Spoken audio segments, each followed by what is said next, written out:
What led to you going to Fluke? Guys, we're live. Second Joe half, and Mazzulla at can the you press speak just conference. to Here how we go. big of a boost he gave you Celtics guys win. in that third quarter? Luke. Yeah, he was great. Just both ends of the floor.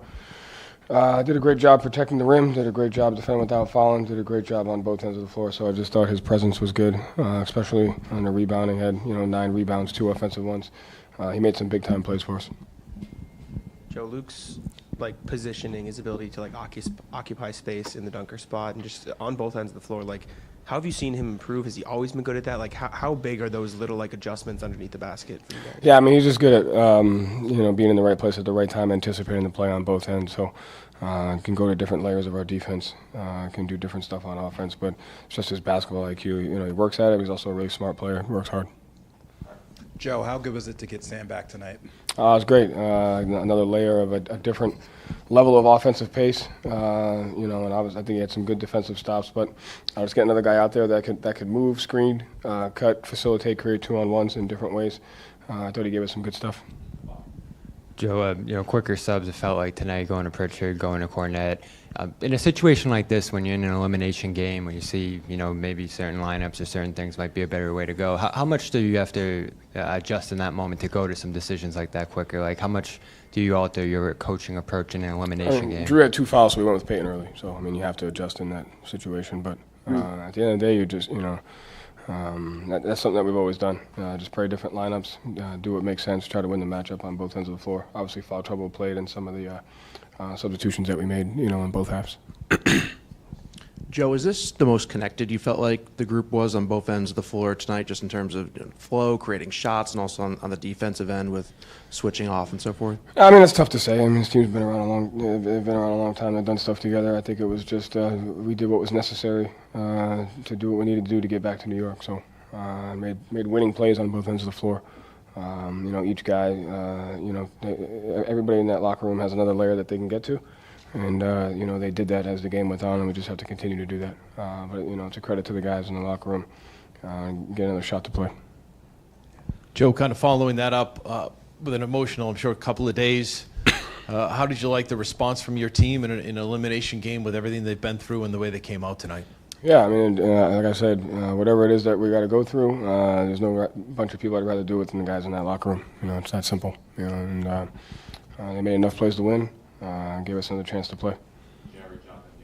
Joe, you've always trusted your core lineup. You don't change the main lineup a ton. You trust your top players. So making the switch going away from KP for the second half, just how difficult of a decision has it been kind of maybe evaluating that throughout the series and then making that call tonight? He couldn't breathe, and so he was available if absolutely necessary, and so that was just a decision between me and him. He was having just difficulties breathing, but he wanted to be out there, and if we absolutely needed him, we would have been able to go to him and rely on him. But you've seen a lot of that this year. Changing the lineup at halftime is something that we've done a lot, this year, because it just adds a different dimension and can change sub patterns throughout the game. So it's a credit to the guys just buying into what gives us the best chance to win each and every night. And I know KP will be ready for us. Joe, stylistically, without Jason, what did you guys focus on? What do you need to do without him to be at your best? Again, you never want to be without any of your players, especially one of your best ones, but we've gotten plenty of reps at that. And regardless of who the player is out, each guy steps up and plays a different role. And so, we have multiple identities on both ends of the floor, and tonight we were able to tap into, one of the ones that we have without him, and we just got to continue to do that. And you guys don't often find yourselves with your backs against the wall. And, here you are in probably the toughest situation. What is it about your team that's able to respond in these moments? It's just who they are as people. It's just the character of those guys. A lot of these guys have been around the league a long time, and they've seen a lot. And to me, you just rely on the character of the guys, the togetherness, the staff. At the end of the day, you don't get to pick the test that you have. You just pick how you respond to them, and that's kind of how life works, Joe, they didn't score for the last 3:12 of the third, so you ended that quarter well. Was there anything you guys did differently with the big lead? It seemed like you were more aggressive, passed up good shots for great shots. It just seemed like you guys were a little bit more intentional in the fourth quarter? I probably kept our pace. We lost the first quarter, and then we bounced back and able to win the second and the third. To me, I think we just kind of kept the pressure on both ends of the floor. I think those plays that impact leads and impact winning, transition, leak out dunks, offensive rebound threes, the momentum plays, the things that can impact those, we minimize those tonight. And, we have to continue to do that. And sorry, what's the kind of the feeling now? You live to fight another day. I mean, how does the approach change any that you're going back to New York? Is there a sense of, I don't know, satisfaction, but just like, okay, one step and now I take the next? Yeah, just got to keep it in. 4 hours ago, we just had to win one game. Now we just have to win one game, and that's just kind of how you have to look at it. So we got to win one road game. Obviously, they're going to play their absolute best. And, we're going to have to do whatever it takes. But I think, just constantly looking at it, I just got to win one game and take it from there. Joe, the game really seemed to change in the third quarter there. What adjustments, if any, did you make at the half to give your team that advantage? Luke started, which, I thought his presence kind of changed a little bit. I think they had, I can't remember how many offensive rebounds they had in the first half, but it felt like a lot, and I think we minimized that in the third quarter. We were able to take some of those away. Usually if there's a less than a 25-point quarter, you didn't foul, you got back in transition, and you kind of rebounded the basketball at a high level. I think we had one turnover in the second half. So we were able to generate most of our possessions into shots, and we have to be able to continue to do that. Thank you, Joe. Thanks.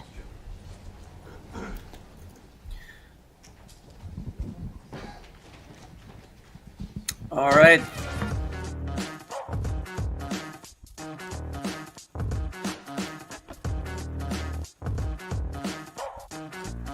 Hard Hat's all about showing up to play hard, doing what it takes to win. If you want to cement legacy, win another. He's your third center. You don't want to pump him up too much, but it's hard not to. This is maybe the most I've ever agreed with you.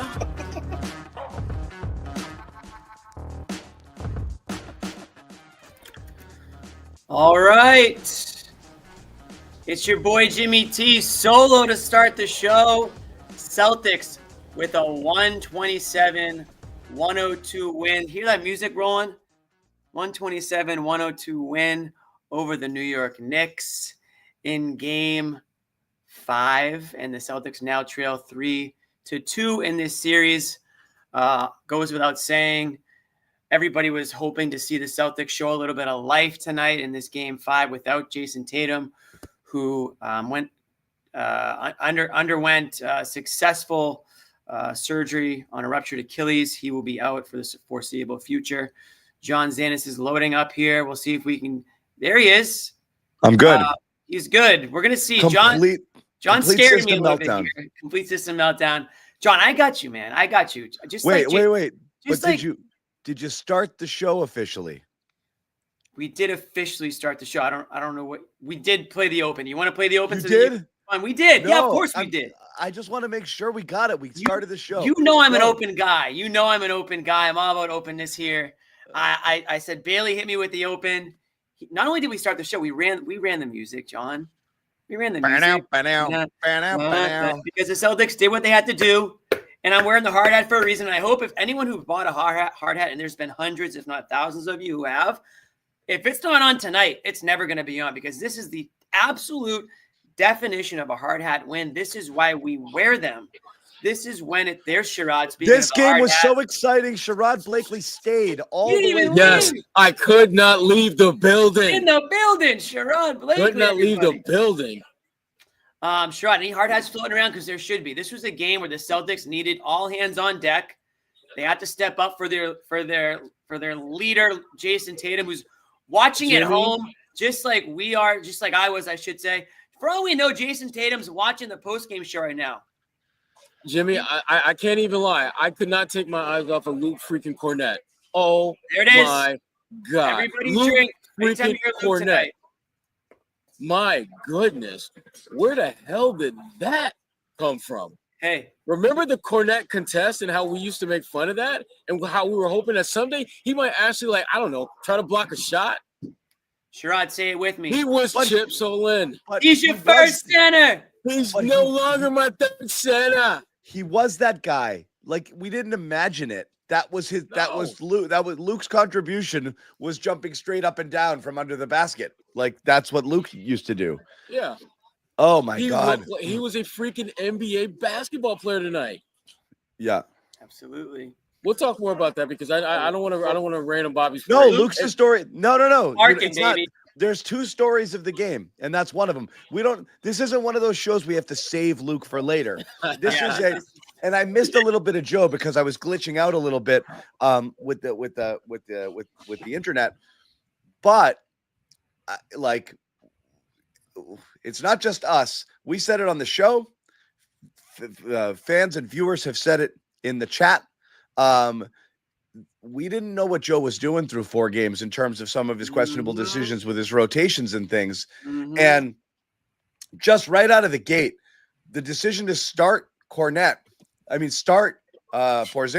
with Tatum out was perplexing to me because double big has been brutal, statistically brutal all series long, all pairings actually. And Porzingis is awful. And he's been your worst big. Easily. He's the worst player in the league right now. Like, I'm sorry, like he's not a playable basketball player. He's not. He is not playable. I'm sorry, he's that not. Sounds so horrible, and yet it's so true. He is so true. not playable. And so last game, it didn't make sense. It didn't make sense in the first half. And then Luke's minutes were good. Then I tweeted it in the second half. I said, Kornet over Porzingis all day in the second half minutes better reflect that. And Joe saw it finally. But all the things we said, and I'm not like, oh, we're taking credit for it. Sometimes just this was necessity. You're down Jason Tatum. You've got to get funky. You knew Pritchard was going to play more. Pritchard played 39 minutes. We were demanding that last time because you need him. You need him to control the ball, to create offense, and do all of those things. But Luke completely flipped the game. He completely flipped this game from the rim protection with the 7 blocks, which is just absurd, to just smart plays, being in the right place at the right time, making the right reads all of the time, grabbing rebounds, also being smart. We used to kill Luke for tap outs. But sometimes he realized if I go straight up, Robinson's going to rip this thing. Sometimes he's like, if I go straight up, Robinson's going to rip this out of my hands. So I am going to tap it. And it worked a couple of times. Celtics grabbed a lot of those tipped rebounds all night long because they had to, because sometimes just going up and battling, they would just get killed. It didn't happen nearly as much. So Luke was everything there. I missed part of Joe. What did Joe say about Porzingis not playing in the second half? Honestly, I missed that part too. Even though I was sitting here for it, I didn't get that answer from Joe. I think that Bailey sent us a tweet though, John. It looks like Joe said he couldn't breathe. Post game, he couldn't breathe. He said couldn't breathe. There you go. So it was less recognizing that Kornet was better and more that Porzingis had to take himself out. Or had to be taken out because he couldn't. So they kind of lucked into this Luke game. A little troublesome. This wasn't a strategic move. This was like, oh shit, we don't have our guys. So Luke, I guess we got to play you. Okay. You know what though? Things. Go ahead, Jimmy. Seeing's believing. So maybe that's what it took for Joe. Maybe he had to. Maybe Porzingis had to be. Not breathing. Completely. Yeah. Like maybe he needed a defibrillator for Joe to actually play Kornet tonight. And I got to echo what John said. I mean, Kornet brought the energy. And even though the Celtics, in bits and pieces throughout the series have shown life, there's been a lot of lackluster effort, sloppiness, slow, just uninspiring basketball. Luke Kornet absolutely brought it tonight. This was Luke's $20 million game. National TV, 7 blocks, jumping through the building, dunking it, grabbing boards, John going solo, all the things that goes into it's not what I wanted. A playoff. No, it's not what anybody wanted. That goes into a playoff win. Luke brought the noise tonight. He's barking into the crowd. The crowd's barking back. This is playoff basketball. This is exactly what you draw up when you think about, the intensity, a must-win game, the energy that you need to bring. Not just that, but the on-court stuff too. Looks like he's dialed in out there. And so Luke's definitely getting his flowers tonight, and of course Bobby's going to bring the noise. And he hasn't been able to say much about Luke throughout the entire playoffs, and that goes. But we've been clamoring for him. We this have series. been. We've been clamoring for any coaching decision at all. Last series he was unplayable, right? And we all saw it. And Bobby had to not take the L, but it was hard to lobby. It was hard to lobby for more Luke because it was ineffective. And then Porzingis died, and nobody expected that to happen. Stop breathing. He died. Yeah, he stopped breathing. No, Bobby was sitting in front of me this entire game, and I was shocked at the composure that he had. There was no fist Where were his pumping. hands? There was, they were on his keyboard. There's no cheering in the press box. Yeah. I was so proud of Bobby in that moment, though. I was so proud of him because this was if there was ever going to be a game where Bobby was going to lose his Luke Kornet-ass mind, this was going to be that game. So I much respect to my guy Bobby. Much respect. Yeah. So look, I mean, there's two stories of the game tonight. One is obviously that. The second is, I mean, generally speaking, playing without Tatum and what that looks like. I had more than one person text me tonight saying things that we're not supposed to say in these chats, but like low key, read it. You can't.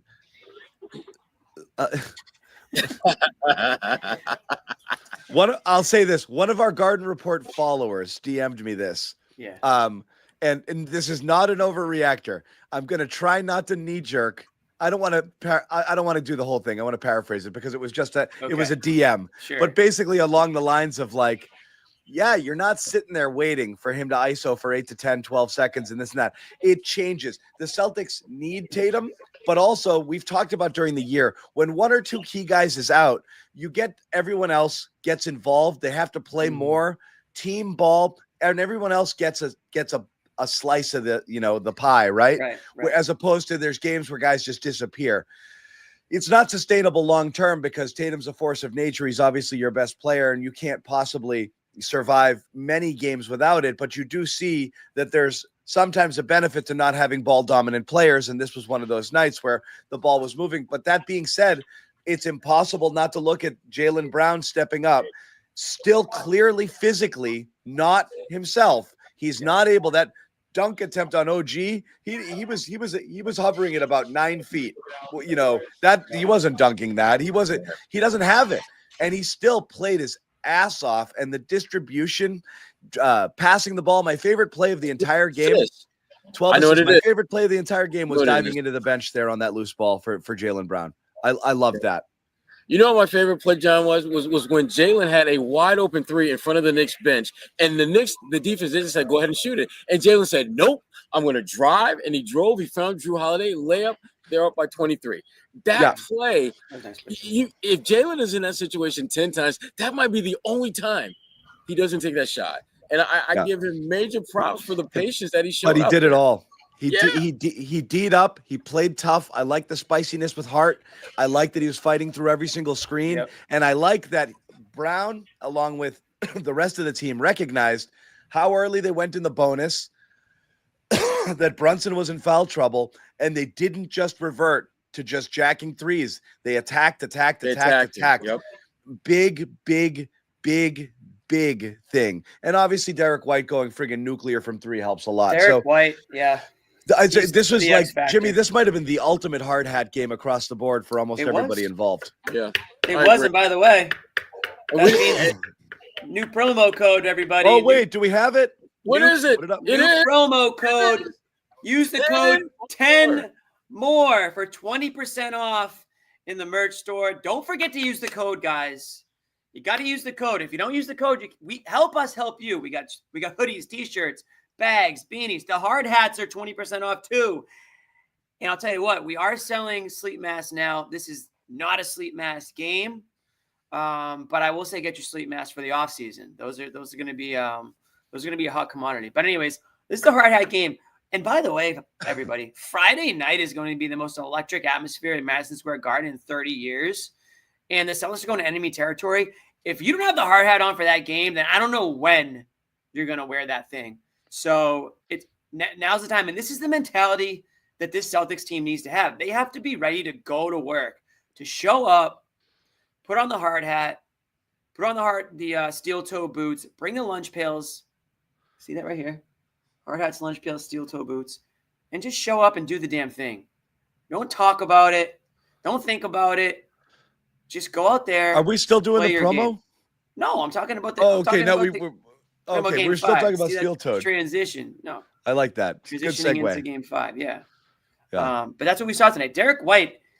We haven't really talked a whole lot about Derek White this series. He's been there. He hasn't been a liability, but he also hasn't really stood out much in any way. And to be honest, defensively, a lot left to be desired through the first 4 games. He's been meh. Yeah, he's exactly. And he's been getting roasted by Jaylen. Exactly. No, there hasn't been much good to say about him tonight. Yeah, was a perfect example of Derek White. John, you mentioned it was like when a guy like Tatum is in play, there's minutes to go around. The roles change. Everyone's roles are increased. Derek White fits that perfectly. Because he didn't spend a lot of time defending Jaylen tonight either, which I thought was a smart play. Right. Keep him away from Jaylen. So, but I mean, he was good though. When Tatum is holding onto the ball too long or does take an ill-advised shot, it's Derek White who loses out on it because how many times have we looked for Derek White to be the guy taking the shot down the stretch or being a little bit more involved in the offense? And that isn't to say that he's just deferring all the time, but he's kind of falling in line to the hierarchy of where this team is and sometimes to the detriment of the team. And so when he's given the reins a little bit more, again, not by choice, but due to circumstance, he steps up. And this is a perfect example of that. This guy has ice in his veins. Never gets too high, never gets too low. But when he's ready for the moment. We saw that last year when he kind of just came out of nowhere in a lot of people's eyes. And he's even elevated his game even more so this season. And tonight was a perfect example and maybe something that we all kind of overlooked a little bit when talking about how are the Celtics going to continue on? How are they going to move forward? How are they going to advance in this series and beat the Knicks? Well, because they got guys like Derek White who are on any given night can play like, a top 20 player in the NBA, Yeah. So that's what you got tonight. That you got Pritchard knocking down shots. Sam Hauser gave you a couple threes as well. I mean, you start going down the line of pretty much everyone except Porzingis did some really positive things for them tonight. And you're going to need that. I mean, you've dug yourself this incredibly deep ass ditch, and this is how you got to get out of it. You're going to need guys to step up who are going to exceed their outpick their coverage basically. Again, and the whole thing is frustrating because again, butterfly effect. You win one or both of those games right now in Boston to start this the series when you pissed away those 20-point leads. You never know what happens. Tatum might not get hurt. You've wrapped up the series in 5 games, and then we move on, and we tell Bobby he was right in his prediction. And instead, you're here and you're fighting and clawing, but everybody feels a lot better about it. The question is, can they sustain it? Is this a sustainable? Is this type of performance sustainable? It is tricky, for them. You can't have that mentality if you're them. Like you're just one. You can't. They shot 45% from 3. It's not absurd, but again, they hit their threes. When you win by 25 points, though, there's more margin for error. You didn't have to shoot that well necessarily to win this game. This really was a margins sort of game, I think, for them. They only turned the ball over 8 times, which is huge. And only one turnover in the second half. Getting those guys. You got the Knicks in foul trouble. You took Brunson out with 8 minutes left in the fourth. I mean, they had 4 fouls in the third period, in the third quarter. So, I mean, the Knicks. They beat themselves too. As badly as the Celtics beat themselves, the Knicks are just as capable of doing that. And I thought tonight was a good example of that for them. Yeah. A lot of dumb little fouls. And again, Celtics go up 20 something points again in a game against the Knicks. So it's old hat. And that's what I mean is like, this is what's frustrating is, again, this isn't like me homer, me pound my chest, but like all the Knicks fans who are in here taking victory laps, like you guys kind of suck. Right. And like, but I mean, you do. It's like I like elements of the Knicks team. I do. I actually like Cat. I find him funny, and I think he gets too much slander. He cracks me up, and Brunson's a dog. You love to have a guy like John on your team. Bridges has been playing his ass off. I like OG. I like a lot of the things there. I like him too. I mean, I picked him to win the East. This is the best you can do. I mean, no Tatum, no Porzingis, and you lose by 25 points is gross here. And you've been down. 14 points is the least you've been down. You've been down 20 points in every friggin' game in this series here. So again, Knicks are still probably going to win this series because the deck is stacked against the Celtics. They have to win 2 more, and you don't have Jason Tatum. And now it looks like you probably don't even have Porzingis at all. Seeing as how he was tonight. If Porzingis is out Friday, I don't think anyone's going to bat an eye. It's not, but each day you see him walk in and you're like, he looks okay. Maybe he's okay today. And then he gets on the floor. It's just no stamina. It's just like it's just like from full to empty in like 10 minutes. It's not even. It's instant. Right.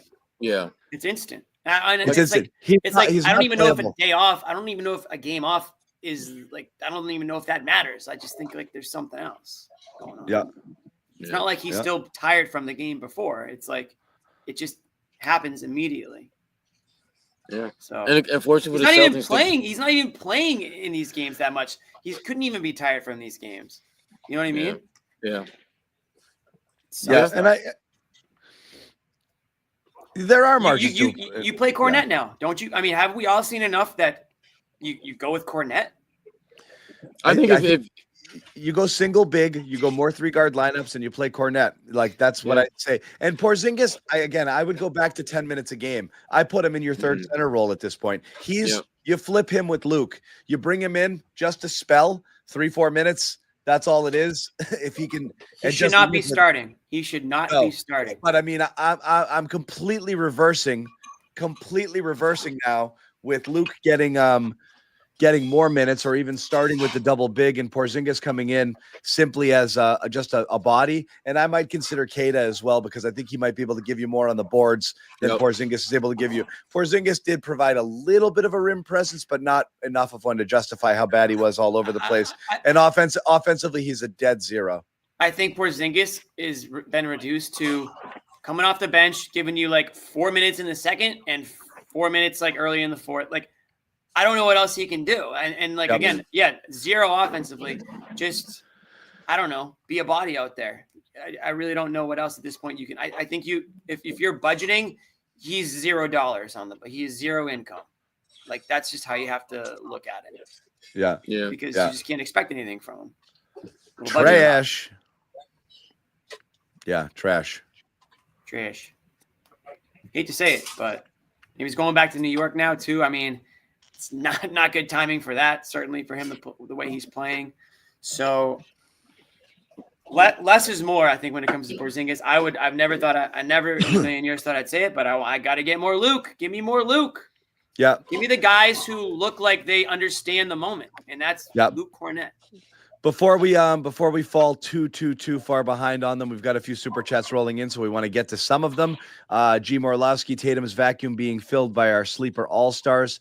Bobby fumbled on 4-0, but not on Kornet. He's our first center. Bird must be smiling in heaven. Larry Bird is still alive. Larry Bird is not. Do not. You, how dare you? Don't do that. Stop. Larry Bird is absolutely still alive. 50 piece from Ryan Smitty. I want an apology camp for the whole crew to Bobby regarding the unfounded ridicule he faced over the past few years from jockeying on the current defensive player, Luke Kornet. He was right all along. But, Jimmy, I don't want to say this again, so you say it. Yeah. Listen, we weren't wrong at the time. Everything we said at the time was true. Bobby was way off kilter back then. Did Bobby maybe see something? Sure. But we're not going to apologize for being right in that moment. Yeah, and Bobby was wrong back then. What he was asking for from Luke was wrong. It was emotional. He was biased. And then he would ignore. He'd have one good game and 4 bad games, and he'd be like, "What about Luke?" And then he'd have a good game again and be like, "Luke, I think you got to play him." What we're seeing tonight, and this goes back to the Derek White argument. He's doing things he used to not do. We said it all year, though. Yeah. Right. Look how good Derek White is. Like, wait, he actually stinks. This is when they first traded for him. Just like when Luke Kornet stunk and Bobby wanted to keep telling us how good he was. No, now he's good. Now we can talk about Luke Kornet. Now he's worth talking about. Maybe he saw something. We'll give it to him, but that's it. I will say this though: if you spend $50, I'll do an apology. Like toss the apology cam on me for $50. Oh yeah. Well, I'll do a dunk tank, on the show. I'll apologize for anything. For The Aggie way, Luke did his big one tonight. Yep. They were just flowers. This is a big game for Luke for himself. He's cashing in. I live in NYC. These plucky underdog Celtics upsetting the Knicks are shutting up these obnoxious fans. Would be banner 18.5 as far as I'm concerned. Honestly, I'd take a little bit of solace of squeaking out this series and then just going out. Fine. Yeah. That'd be terrific. Be nice. Here because the Knicks are kind of a pretender team and they are taking a bit of an unjust victory lap. They didn't slay the champions necessarily. But look, before the Tatum injury, it's a 3-1 series. The Celtics did this to themselves. They pissed away 1 and 2, and then they flat out lost game 4. Nothing you could do. 14-point lead doesn't matter. They gave that one. Knicks took that one from them. They did. That's the one game I'm giving to the Knicks. Everything else was garbage this series. And the Celtics complete meltdown. Series should be over already. GF servant for life. Celtics are better defensive team without Tatum and KP right now. I don't think so. I think Tatum was playing phenomenal defense. That last game was maybe the best game he's played. Both his defense has been great. His Yeah. defense has been great. But again, from a style standpoint, when you have it changes things. Tatum is it's so heliocentric, right? Like there's everything revolves around him.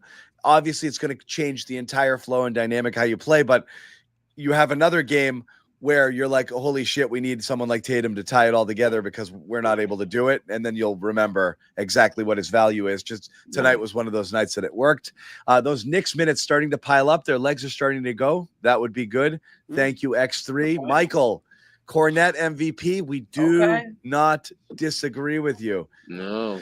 At all. David Andrews, been watching you guys since the bubble back when I was 19. I'm 24, and the Celtics are still their own biggest threat. Winning tonight did nothing but confirm that they gave the series away. Guys, that's the most frustrating part. We've been talking about this all series long. Thanks for growing up with us, David.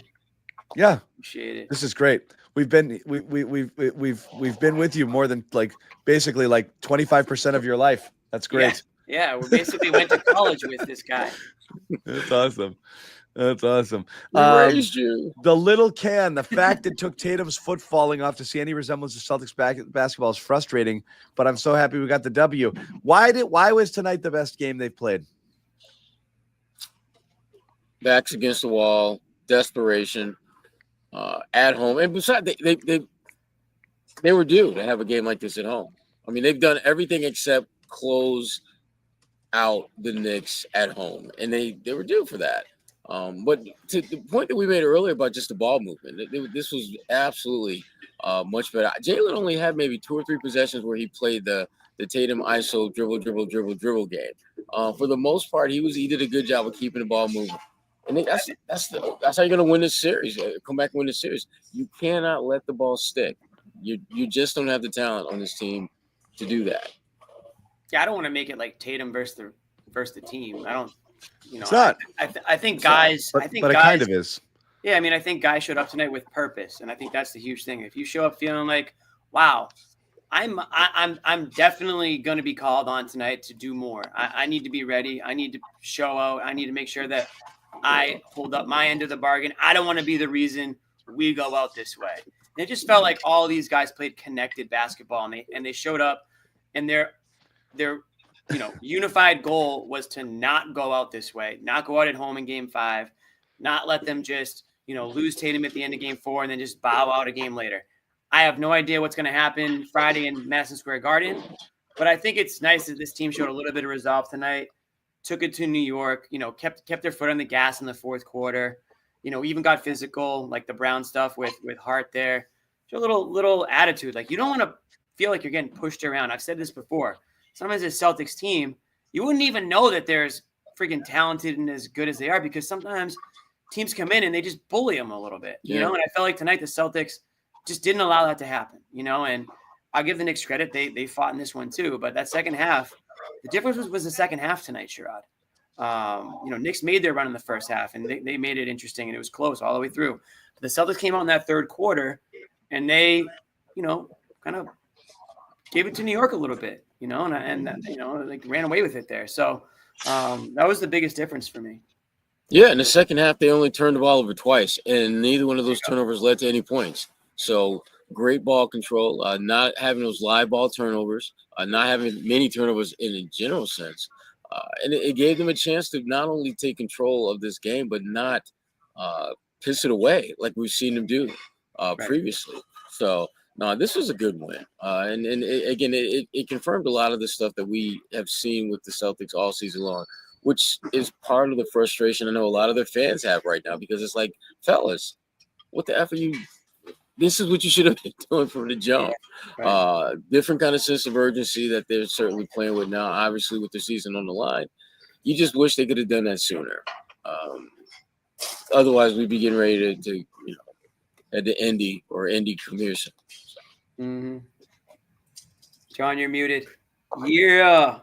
Another key moment of the game was in that second quarter. Brown was on the bench to start that second quarter, and they went down, I think, 40-32, and then he came in. And I think they fell down as much as 9.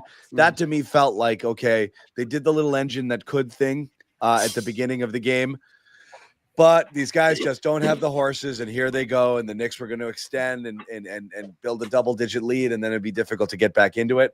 When they got back into it and they kind of played them at a standstill, they went on a nice run there and went into the half, even. I thought that was critical there. Yeah. And then I think the Joe adjustment to switch to Luke really changed everything in the way that they just the type of basketball that they were playing in that third quarter was just friggin' unbelievable. And I can't remember ever seeing a player draw 5 fouls in a single quarter the way Brunson did, which is bizarre. But, them getting into that penalty early and getting all of those free throws and really just punishing New York, taking their best players out of the game and just limiting what they could do defensively. That was great. It was a masterclass. That third quarter is one of my favorite quarters that I can remember this year. It was unbelievable. Couple more super chats here.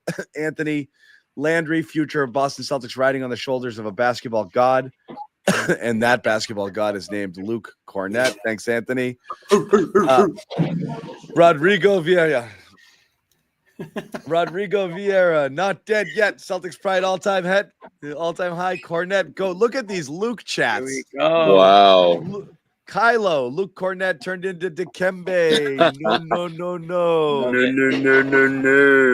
No. Your favorite Scorpio. I'm a Scorpio. KP touches the court. Another second. I am crashing out. Can we talk about the JB almost triple-double? Yeah, we did, but we'll continue to talk about Brown. And that was talking Jaylen Brown. Next. This was one of his better games after one of his worst games. So this was an incredible bounce back performance. Eric Johnson, can we get some Lukes in the chat? Luke. If you guys are coach, do you start Luke next game or start Pritchard? Yes. So I didn't want to do double big. I wanted to start Pritchard tonight, but I don't know. What do you guys think? I'm starting Pritchard. I like Luke coming in off the bench. It's a comfortable role that he's played. He's playing his best basketball in that role. I don't want to do anything that could potentially throw him off kilter as far as what he's doing, what he's comfortable with doing, and the role that he's playing for this team now. But wouldn't that throw Pritchard off a little bit? Because Pritchard's the one who's basically said, like, I love coming off the bench. And I mean, I think you rely more on his offense. So I'm more trying not to mess with Pritchard's flow of things because his shot's kind of falling a little bit now too. I just like the energy Luke has off the jump. I think he's like in on the joke. I think he gets it. Like he would, be pretty freaking hilarious to get Luke Kornet's name, introduced at MSG on Friday night. Like, let's go. Let's get the dogs barking at MSG. Like, I'm all for it. And again, that doesn't mean that he plays the whole quarter shot. It just means goes out there, gives him, right. Gives him some energy, makes a couple statement plays, maybe a block or two, and on with it. I just don't want Porzingis in the starting lineup. If Porzingis is in the starting lineup, I'm happy with it. Whether it's Pritchard, whether it's Kornet, those guys are both going to get minutes. Yeah, I think you have to save Porzingis from himself right now. I think he wants to be a warrior. He wants to go out there. He wants to help. But I almost think you have to just make the call for him and just say, it's not working right now. We appreciate it. And I do have to say this, guys, it's frustrating. It's baffling. It's upsetting. But why are we why the slander? He clearly wants to play and he clearly can't play. Like he's trying so hard he just can't. Like, yeah, it sucks. But I'm not calling him soft because he has some friggin' illness that Dr. House can't fucking diagnose, okay? Like, you can't, nobody knows what's going on. He's not doing well. Like, I don't understand being mad at him for it. I understand being frustrated that it happened. Anyway, a couple more. Just don't play. Don't play. Jake Wamala, Jaylen Brown controlled the pace. JB had a day. Yes, he did. 26, 8, 12 on 53% shooting. Slay J16. Porzingis should have been benched just like game 4. He's a liability. That open layup was really, really, really bad. No doubt about that. What about Hauser starting? Jake following up again. Defensively, our best game from start to finish. We can shoot 15% worse and still win. Jake bringing it again. He wants to be heard. Our best offense comes from our good defense, not a half-court set or after a Hack or Robinson dead ball. Couldn't agree more. Absolutely. Spot on. Yeah. Totally agree. Yep. And we'll throw in 2 more, and then we'll take a break here. Ace, trade Tatum, build around Brown. There's going to be a lot of flip-flopping on this. Mm-hmm. You do the KD and you trade him. You trade him with the and the other team's got to eat a year of paying him without his while he sits resting his Achilles, and then just see what you got coming back. Miles Orduna, give Kata a chance. Let him go big boy out there. I got no problem with that. I think you could sneak a few Kata minutes in there. But why haven't I don't they think. yet? Yeah. I mean, I feel like it would have happened by now. So whatever. Yep. It would have happened by now. I mean, Luke just gave you 25 awesome minutes, so you're probably not seeing Kata. But anyways, it is if you decide to bench KP. I got you. You don't just think that'll go to Hauser or somebody else, Pritchard or whoever? Ben Vallis, first to the floor, pretty upset about that one. I'm pretty upset about the trade Tatum. Hey, that's the rules. Those are the rules. You want to put dog shit takes out there. Yeah, we will. You can pay for them. Yeah, right. That's the only way that one would have made it on there. Look at this. Very, very clever from Dirk. Normally 11-11. Here's his other 2 cents. Season 7. I see what you did there, Dirk. I like that too. Sneaky. Except we don't get that 2 cents. We don't get that. So I want to know. The next one better be 11-13. I just want to make sure that we can balance that out a little bit. Slay J16, 7'3" liability on the floor. Absolutely. Eric, John, I know I said I was done last game, but I'm back tonight to hear your Brown apology. Guys, why does it have to be an apology?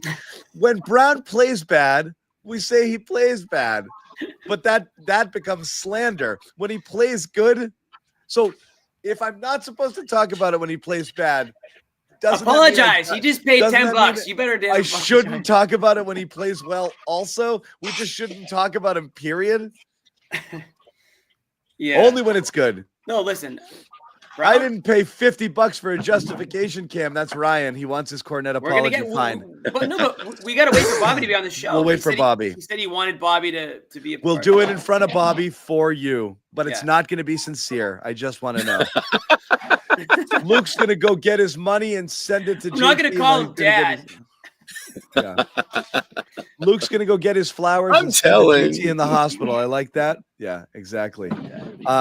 Jimmy Alexandri throwing down 50. Again, we'll do a song and dance for you for $50. Knicks lose game 6. They will lose the series. They cannot come back to Boston. We'll do a little jig. Yeah, we'll do all of it. They will lose it. Wow. Ace this is a must paying win for money. the Knicks. Paying money for his trash takes. Everybody hang on. We will never see Tatum in a Celtics jersey again. Yikes. Wow. Save that one for the wow.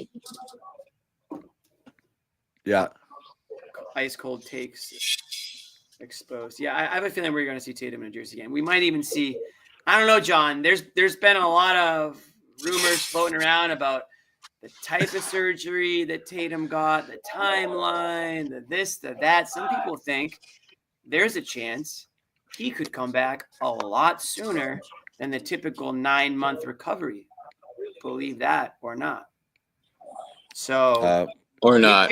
Be careful about writing off next season or the next 2 seasons or the next whatever, because You just don't know all the details and everything that went on in that operating room. You just don't. What's it called again? It's like speedboat. Yeah. What is it called again? Speed bridges over Madison So Bobby, County. What's it called? Bobby had a doctor on his podcast last night, and they were not talking based on facts, but they were Speed bridge. They were discussing the possibility that Jason Tatum had the same surgery as Kevin Durant, which was called the speed bridge something or other, and that actually sped up the recovery timelines. A different type of surgery. I think it has to do with maybe how the Achilles, what type of shape it was in. I know that it was important for them to get the surgery done as soon as possible. So they know a lot more than we do, these doctors and Tatum, obviously. And I have a feeling that they're going to do everything they can to get Tatum out there as quickly as possible, but not in a way that he's not ready to be. I just feel like they took all the proper precautions and just don't write off next season completely. That's all I'm going to say. There's a lot of info floating around out there. You just got to look for it. There is. And again, yeah. Facts. Speed Bridge. We're making Bridge. Speed Bridge t-shirts. Just going to say Speed Bridge. Ace needs to do an apology, Cam. Yeah, let's get Yeah. Ace, not his real name, definitely. So I'll ask you guys beforehand. And again, I liked so much about it, and I really did like defensively, what they did all night long. I thought the guards, who we beat up a good bit for their defense and letting those guys, particularly in the third quarter of Game 4, kind of get where they needed to go, stepped up big tonight. I thought they did a really good job making sure that they were passing off people, if they needed to, but they really stayed on them. They didn't give them a lot of space or a lot of room to operate. You didn't have as many of those freebies. You didn't have Bridges stepping into wide open 12 and 15 footers all night. I felt like they had to work a lot harder for a lot of their shots. They might have left Hart open a little bit too much for my liking from three. But other than that, that might be my one quibble defensively. I thought everything else was on point tonight. I thought Brown did a great job picking up Brunson, fighting through the screens, being physical, but not falling for that grift. It's a tough guy to play physically because he's always going to find a way to get that call on you, and it didn't happen. Yeah. I mean, this was a really just a high basketball IQ kind of game for the Celtics. They did a lot of things just really smart in how they approached the game, how they managed the game. They didn't freak out when it got up by 20 because usually that's like the alarm that says, "Oh, we're about to choke now." Yep. And that didn't happen. They were able to extend the lead. So, really. Yeah. Sherrod, we're gonna be getting D White up here, so I'm just throwing it up there. Yep. He's gonna be coming to the podium. Yeah, the defense was. You sure about that? You sure about that? Are you sure about that? Yeah, I got everything, and we got sources. You got a bald head there. We got sources. Good source. There it is. There we go. There's another one. Looking like a monk there with all that black. Man. Derek, seeing Luke step up the way he did, I mean, he was barking at the crowd in the third quarter. Like, how hyped up did that get you guys? Like, just what did that mean to see that along with, like, the actual impact he made on changing that game? Yeah, he was unbelievable. He came in and just... Count him. Unbelievable. Seemed to be always in the right position, and 7 blocks is crazy, and he was unbelievable tonight and really stepped up when we needed him. So he's had a great season. And he's going to say career. Were you guys barking with him? Yeah, I was barking with him. It's just fun to see him do that. Derek, obviously, you guys lose Jason Tatum just the other night. How much of this win did it feel like it was emotional or kind of for him, or how much were you guys thinking about him as you were preparing, and then also just balancing the fact that you guys really need to win this game at the same time? Yeah, I mean, obviously, losing JT's tough, especially for how much work he puts into the game and works on his body and like everything he does to go out and compete every night. And so seeing him go down was tough, but We got a lot of guys out here that are highly competitive, and we didn't want our season to end tonight. So just going out there, competing. We said after Game 4, we just got won Game 5, and now we got to move on to try to find a way to win Game 6. Derek, Jaylen said on Monday after the game that you guys still have enough in the locker room. I believe in my guys. We've just got to come out and be ready to fight. And then Joe pointed to his play tonight in the third quarter where he dives in front of your bench to keep the play alive. Just what did you see from him in terms of a leadership perspective tonight? Yeah, JV was unbelievable on both sides of the ball for the whole time he was out there. And, he took it on himself to get us going, and we just followed his lead. So great game for 48 minutes, and really carried us. Derek, you had it going early. Those 4 threes that you hit in the first quarter, what was the ball feeling like as it went off your fingertips? I mean, it felt good. I got really good looks, especially to start the game, and so it's always nice to get those good looks and just shoot it with confidence. So shout out to my teammates for finding me, and just got to rise up there and knock them down. Derek, you guys have bounced back from a lot of different things over the last several years. What was this like for you guys as a group, losing Tatum, as you mentioned, but just trying to respond and also fight back and get back into this series? Yeah, like I said, we got a lot of people that highly competitive, and we got a lot of talent in that locker room.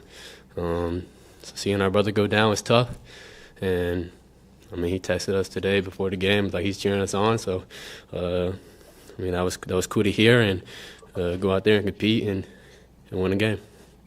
Kind of following up on that, it seems like this group kind of responds in these types of moments where you have your back against the wall, things are tough. And Joe also mentioned having multiple identities. What was the identity we saw tonight in your view, and why do you guys respond so well in these types of moments? Our back's against the wall. It's win or go home at this moment, so none of us want to go home. And so we understand that it's only going to get tougher. We haven't done anything yet. Just got to find a way to go to New York and win a game. Derek, Jason goes down. All of the talk out on the outside is very final. It's talking about it like the season was over, talking about moves that are going to be made over the summer while there was still a game to be played. Did you guys hear the tone of that talk? Did it resonate? Did you guys get upset about the way you guys were being discussed? No, I didn't hear nothing. There's always talk. The good talk, the bad talk. I try to just block it all out. And, we came in yesterday, watched film, and kind of looked each other in the eye as ready to go. We got a lot of guys that have won a lot of games at a high level, and obviously there's no replacing JT and what he does for us, but we believe in the guys we got. Along those lines, no replacing JT, but that means you have to play a little bit different. Maybe you rely on him, and there's some standing and watching, like as he's making a play. Do you guys feel like you need to play a little bit differently, a different identity to win the games without him? Obviously. It's not like someone can step in and do what JT does at the level that he does it. So gonna have to play a little differently and just find ways to create offense, to rebound. Just everything he does on the court, like everybody's got to step up, and so we did that tonight, and got to find a way to win Game 6. Derek, there's been a lot of teams over the years that, when faced with adversity, can pull it together and channel that emotion for a game. How challenging is it to get that same emotion again a second time, and what do you do to get there? Like I said, our back's against the wall. We understand that it's just going to get more difficult, and I think they're thinking we got to play better, and they'll make adjustments, and we got to make adjustments back. So, this is the NBA playoffs, and you wouldn't expect anything different. So, go out there, compete at a high level, do what we need to do, and try to find a way to win a game. Derek, last question for you. Off the court, you and Jason are quite close friends. So I'm wondering, after the injury goes down the last couple of days, for you as his friend, what has your reaction been, and kind of how have you mentally kind of pulled yourself off the map after seeing him go down? I know he's obviously okay, but there are still a bit of a shock from these kinds of things. Yeah, for sure. I mean, obviously it's tough to see. I texted him, and but it's kind of all I can do really is to text him and just tell him that we believe in him and know that he's gonna have a great comeback from this setback. And so really not much I can do, especially at this moment, but I'm gonna support him throughout his whole journey, and I know he's gonna do everything he needs to do to get back out there with us. So that was Derek White there. His press conference, he was phenomenal tonight.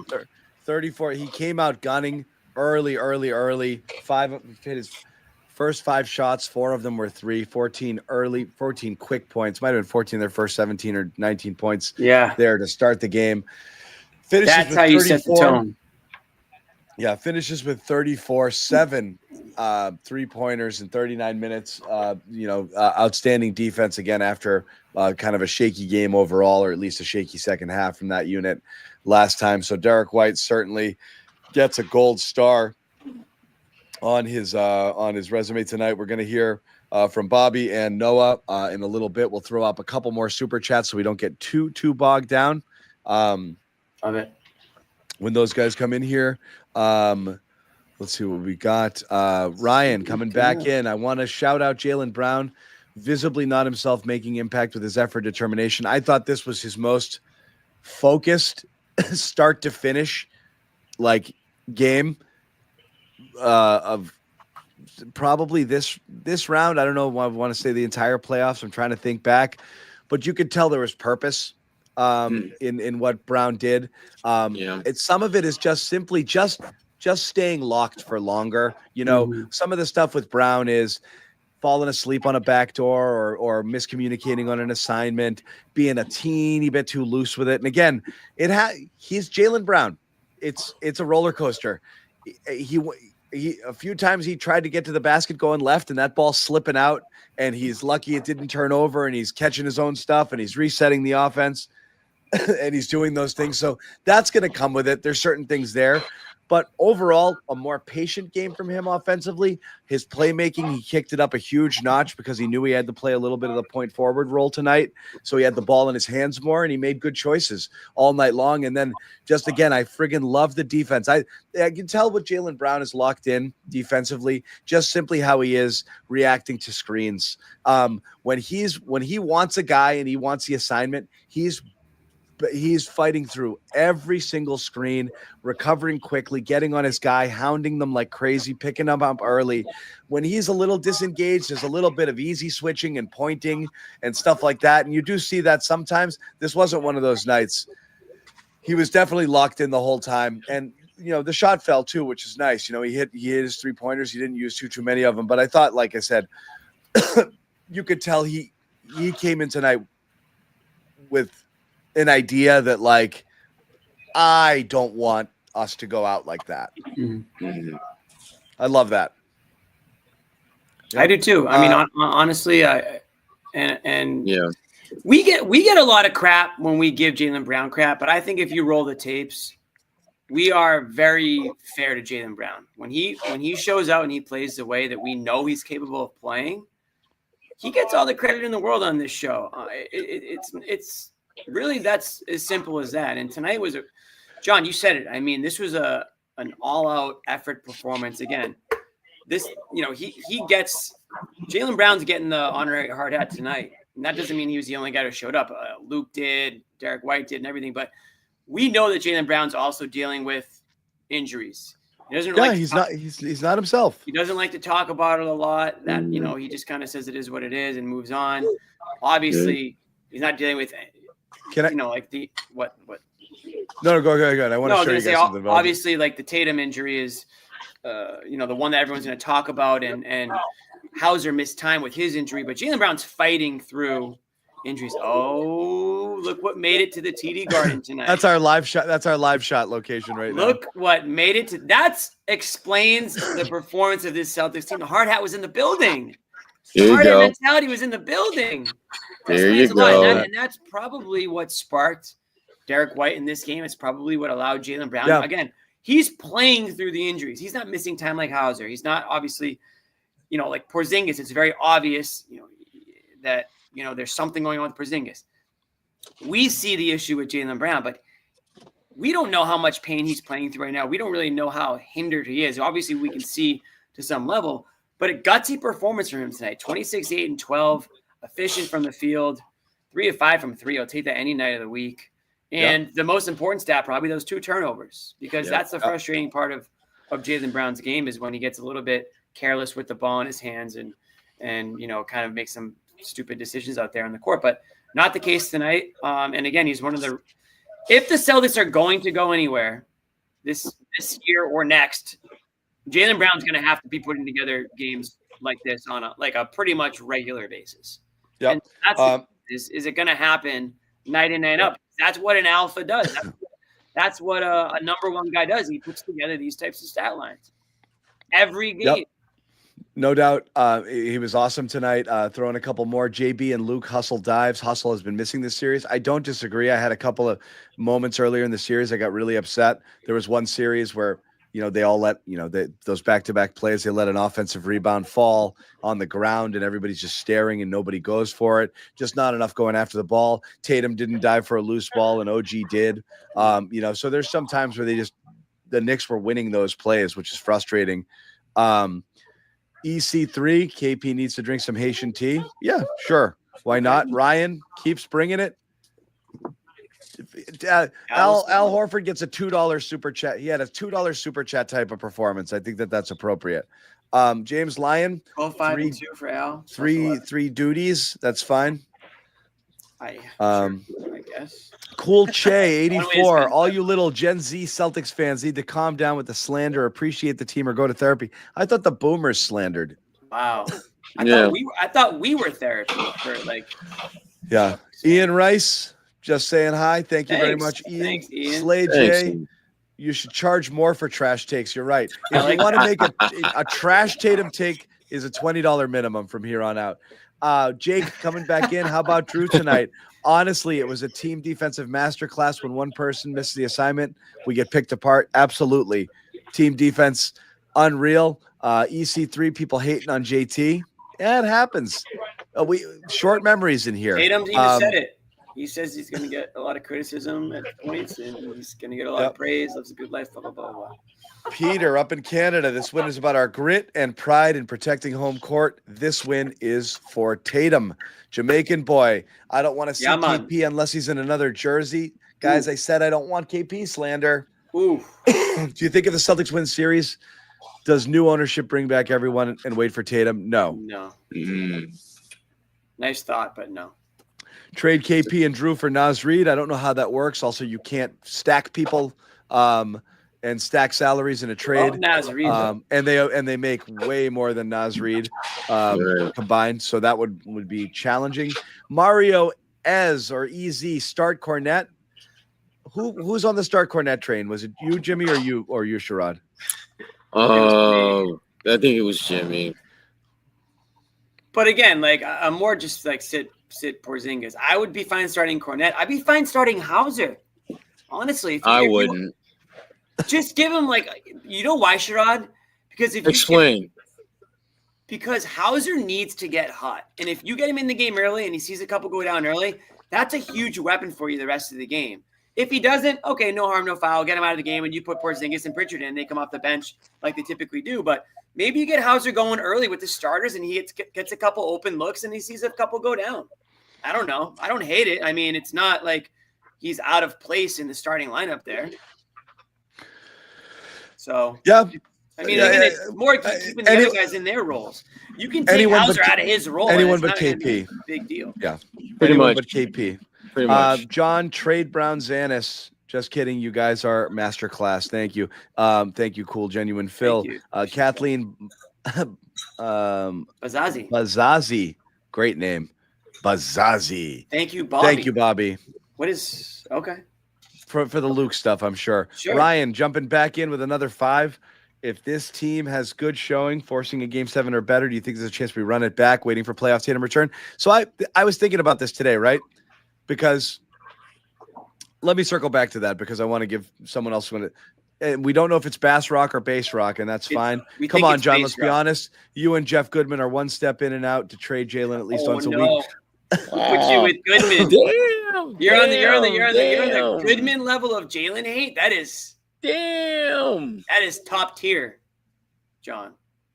Yeah. I don't think I'm on Goodman's level, but I absolutely have favored and may continue to favor trading Jaylen Brown as the move you have to make in the offseason. But we're not going to talk about that tonight because he had a great game tonight. So what's the point of talking about trading Jaylen? I think it's beyond the, not part of the spirit here. Kathleen Bazazzi with a super sticker. I like that. Little Can, I'd say my KP frustration stems for it's always something. I get it. I get it. Jake, the C's got to stay in it. Can't wait till my hard hat revs. You guys better wear that friggin' thing. Let's go, Jake. I love it, man. Wear it with pride, my friend. Chimp me again. C's dug their hole. We had it all the games wrapped. We need better calls when we're up to run out the clock. No doubt about it. I'm getting to my spot, try and stop me play style that JB, Jimmy, and Kawhi play is better suited for the playoffs and the see what they give me style like Tatum, KD, and PG. Thoughts? I don't know. I think if you're making the right reads, it's all effective. Yeah. There. I think Tatum has struggled personally because he's too deliberate. And when this defense sees it and waits on him, it gives them an opportunity to do what the Knicks have done all series, and it closes off those lanes by those guys kind of cheating and pinching and ready to help quick, so he can't quite get into the paint because he's taken too long to set up his man on a switch or on an ISO, and that's where he's run into problems. Tatum just was out of rhythm. He wasn't attacking quickly, so I think that's the worst version of Tatum always, because I think it takes everybody out of their game. He might get his. But when it goes so slow, everyone else can just sits there and doesn't do anything at that point. And then it keeps them out of transition, definitely slows down the pace, and sometimes doesn't result in the best quality shots. So that's always the frustration with him, sometimes just holding the ball a little bit too long. I think it's always much better when he's moving it quick. Sure, but I don't know about style. Maybe he can't right now. Maybe that's kind of part of it. Right now he can't. Right now he can't because he looks like this. Right. That's a big cast. That's a speed big bridge surgery. Couple more super chats. Mr. Talk Heavy, Brunston playstyle. If you watch Luka, you can't show your hands defending them. He loves to foul bait and flops a lot. You saw that with Brown too. Brown's playing Brunson like this all night. Just bump, just waves just crashing off you, but he was really good about consistently moving his feet, staying in front of him, but not the hands at all. I thought he did an awesome job with that. Throwing this one up, Hamed starting Hauser will make them target him defensively. I think, Jimmy, that's always the key. Remember, he didn't play at all to start this I remember. I know. Thing before he hurt himself. Really, really limited. So, I mean, there's something Joe doesn't like there. But I think, listen, I thought we got past them being able to target Hauser. Hauser kind of held his own as a defender. He's not like a complete black hole out there. So I don't know about that. I get the point. And throwing this one up here because this is good for discussion. I want your thoughts. I was thinking about this during the game. Last game, we were so quick to say, blow it up. Next year is lost and X, Y, and Z. And then you remember that, like, they're pretty good and they've beaten teams shorthanded a lot. And then you saw their record without Tatum. And you're thinking, like, well, if Tatum had a type of surgery that could get him back, do you really need to throw next season away? And does that change your approach? And games like this remind you of it. And if you were to win this series, I think it would change the perception a little bit in terms of, like, all is not lost, right? Like, there's something to be preserved here, and that we could potentially continue to compete if Jason Tatum were able to return in March or April of next season. It's not beyond the realm of possibility. I don't know if they'll necessarily do that, but what do you guys think? Does it change things does it change the offseason thinking if they're able to survive this series and think that like, oh, maybe we hold? You're not going to not do stuff. You're going to do something, but maybe less. I guess we got to put a pin in that while JB talks, but we'll get back to that. What is that on JB's back? Garden is muted. That things were over. People were talking about next season already, the off season already. Did you guys hear any of that talk? Did that bother you? I can only speak for myself. I'm not sure about the rest of the guys, but what I will say is I appreciate the fans that showed up tonight. You know, it was a great atmosphere. It was loud, you know, and I know it's easy to kind of write things off. Obviously unfortunate what happened to JT, but we still got basketball to be played. You know, I believe in this group, so, you know, don't count us out just yet. And what was the message? You know, you obviously had the initial shock. You move on to, you know, ahead of this game and the rest of the series. What is the message? What's like the rallying cry, so to speak, in the locker room? Defense. That's all I'm talking about is defense. It's just nothing easy. You know, guard your yard. You know, find a way to get stops. Dig deep. You know, mano y mano. You know, win your matchups. Play defense. And that's pretty much been the emphasis. Speaking of defense, Luke Kornet comes in, changes the game in the third quarter. You guys always have a lot of fun with him, kind of laughing with him, laughing at him, somewhere in between. Like, how does he bring fun energy into such a serious moment, and how crucial was that to turning the season around? Luke was huge tonight, defensively and offensively. Like, he was stellar, and that's the type of performances we need in the playoffs. Like, you know, defensively, getting stops, making plays, big finishes. He got that backwards lob. Luke was great tonight. Luke, credited you and Al for kind of getting guys together yesterday and talking about the situation, talking about where you guys go from here. What kind of compelled you to do that, and what were you hoping to get across by doing that? Just come out and play. You know, obviously, the air kind of left the room after hearing the news with JT. So, you know, we didn't want to go out like that. We didn't want to make no excuses. We didn't want to come out and give up or just turn the season in like what everybody else probably would expect. So we just said to the guys, said to each other, let's come out, you know, keep an open mind. Like, just come out and play basketball, be ready to go, and guard your ass off and take it from there. And we was able to find a way to win tonight.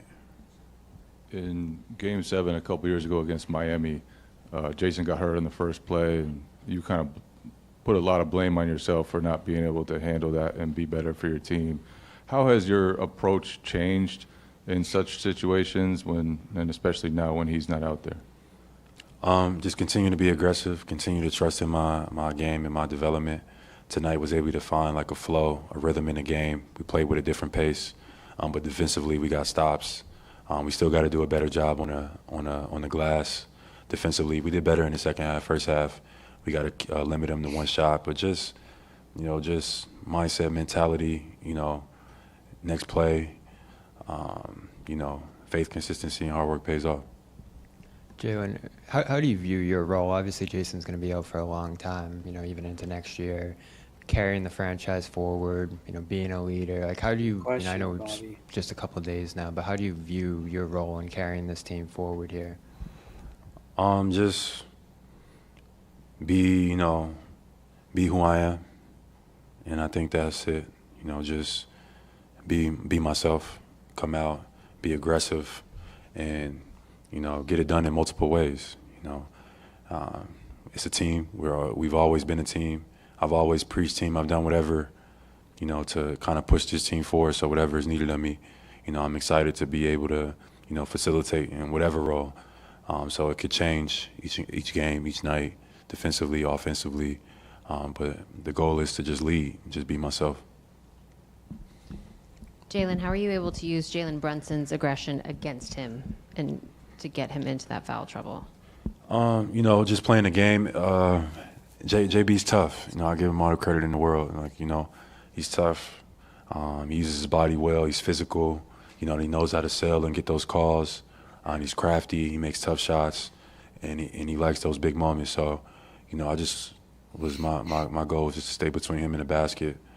You know what I mean, and just play defense. You know, as best as they allowed me to. I try to keep my hands back without fouling, but just guard. You know, I feel like I can guard with the best of them. So just trying to, you know, keep our hands back and motivate our team as well on defense.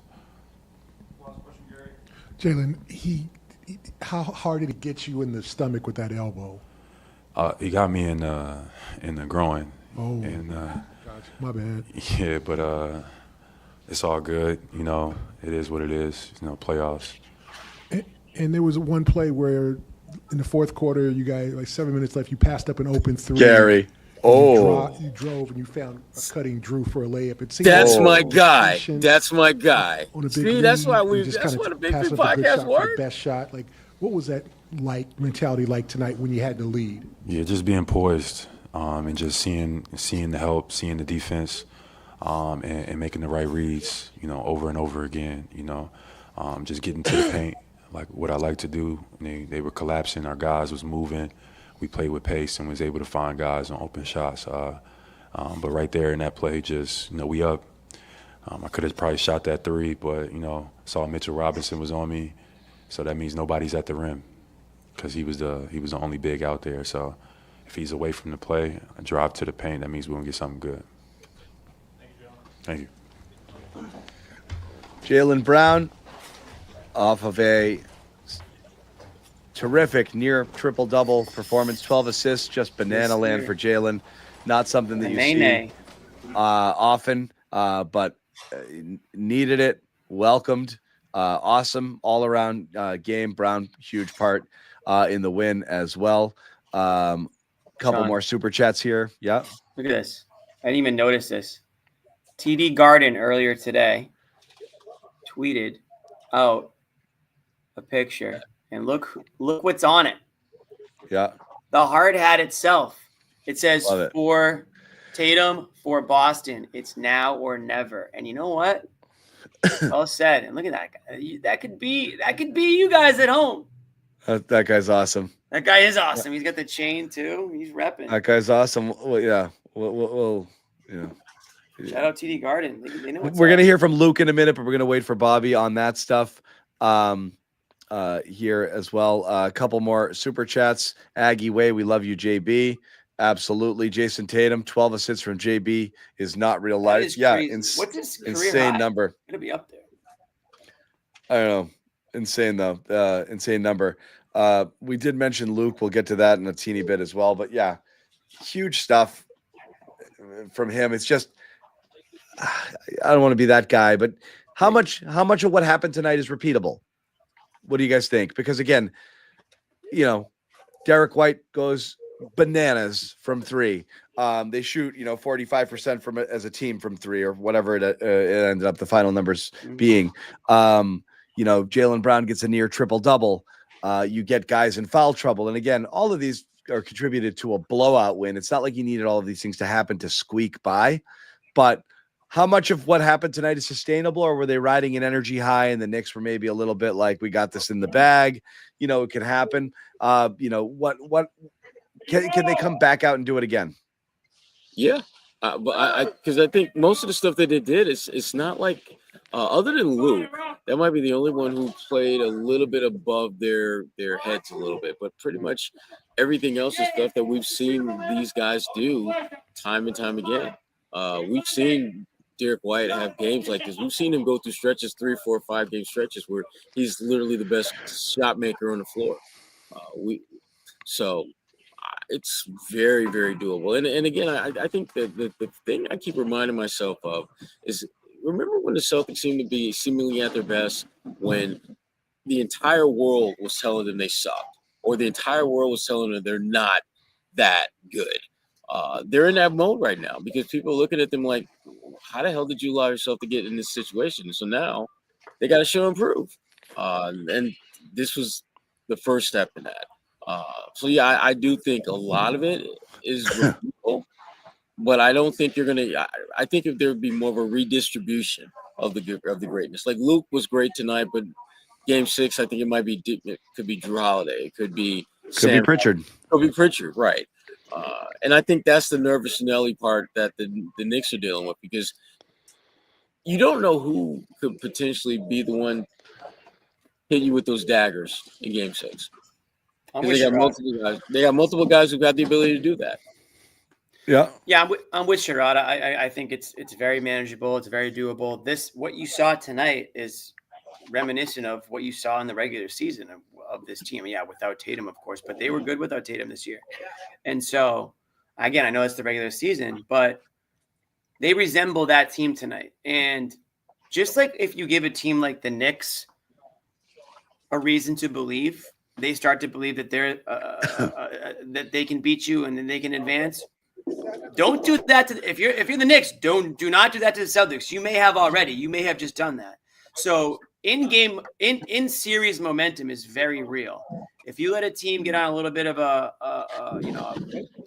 high, they all of a sudden ride that into the next game. If you're the Celtics, you're feeling very good about yourself going to New York City right now. I know you're still down a game, but you love what you saw tonight. Seeing is believing. You know you can beat this Knicks team with the players that you have in the court. And yeah, John, Derek White went dummy mode to start the game, and Jaylen Brown had near triple-double, Luke Kornet, all the way down the line. But none of the things that we saw were outrageous. None of the things that we saw were impossible to believe that could happen again. This Celtics team can absolutely be the Knicks. And by the way, let's not forget, up until the Knicks beat the Pistons in advance, they didn't really have many good wins on their record this year. Look, if KP were himself, I would have still thought without Tatum the Celtics could come back and win this. You need the amount of horses you're just down. If you have they all have to play. They have to play well. Porzingis is zero. Down just Tatum, I'd have no problem. The Porzingis thing I find so depressing. It's zero. If Porzingis was himself, they would win this series easily. And they still could, but that's what makes it hard. Is the margin for error? Margin for error is so small, but they can. They absolutely can. And to be honest, I haven't looked at the line yet, but I wonder if they're probably favorites. Again, they've been favorites every game this series. They're, I think, 5.5-point favorites tonight. And I don't know what the line is. I'm sure somebody in the chat could put it out there. I'm sorry. I guess I'm wrong. It's Knicks 2.5. Knicks are favored right now. Opening line 2.5 on the Celtics. So Vegas has the Knicks winning it, but 2.5 is, in the NBA that's nothing. But the fact that the Celtics are even in it, goes to show you how people really feel about this team and how they feel about the Knicks. And again, it is a shame that the Celtics did drop those two games the way they did. But the stuff is true. I hate the cliche stuff, but it's true. Like at 3-1, and you don't close that game out, this is a tremendous amount of pressure to go home and win, because if you don't, you really feel like you choked that series away, right? Like, oh my God, I can't believe we're going back there. But home court hasn't really mattered much, so I just don't know that it matters nearly as much there. So we're going to say goodbye to Sherrod. He's got a boogie. We're going to bring on Noa and Bobby. Jimmy and I will hold it down for a little bit. See you, Sherrod. See you Friday night, buddy. Baby. While we're waiting on that, we got Luke Kornet at the podium. What better way to lead into Bobby and Noah's appearance than to hear from Luke after his phenomenal game? And I got to say, no joke, I legit burst out laughing when he caught the reverse dunk alley-oop, out of joy, not because of anything else. Right. I was like, he was already doing everything, and he gets another block, and you're like, what else is he going to do? And then he just catches a friggin' reverse alley and throws it down, and the place just went insane. So this is Luke. Probably, if Luke looks like he's got a little bit of moisture on him, it's probably part perspiration, the other part Bobby Manning tears, because Bobby was in here interviewing him, and he said to us, quote, "That was something." And I don't know what that means. So this could be anything right now. Bobby might profess his love in this interview. I have no idea what we're about to listen to, but here it is. That Kristaps was not going to play in the second half. No. I mean, Joe just told me that I was going to start the second half, and then, just kind of went from there. Yeah. When did you guys kind of turn the page from the injury last game to this game in between the days? And was there somebody who kind of led that charge or kind of spurred on the... Yeah, I do feel like, I mean, obviously there's quite a wave of emotions in just places where you kind of at after the last game.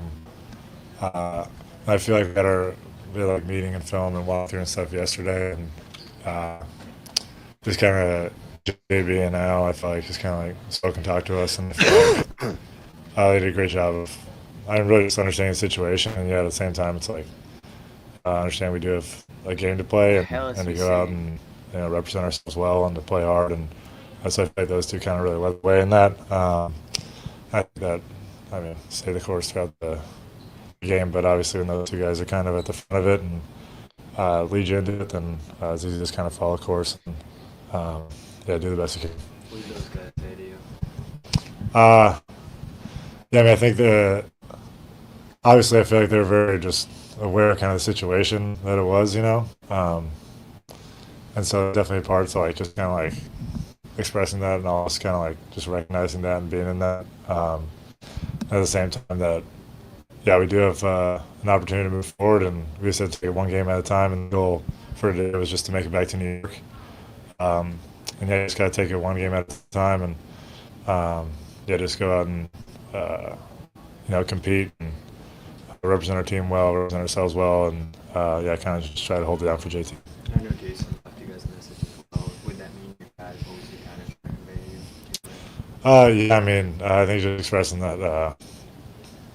Obviously, he's on his path towards recovering and stuff like that, and then just kind of encouraging us to go out and keep doing the job, keep trying to accomplish the goal, and it's obviously a situation that none of us hope to be in, but I think Joe kind of throughout the years been stressing just kind of the message of you just have to love the situation that you're in, and you can't really control that, but you can't just control how you respond to it, and kind of that's whatever the situation is that presents itself is the exact situation that we're meant to be in and that we need. And so, I think when you just accept that and then just choose how you're going to respond, that's the one thing you can do about it, and the one thing you can, kind of operate in life. How were you able to respond with a career high 7 blocks, 5 in the third quarter?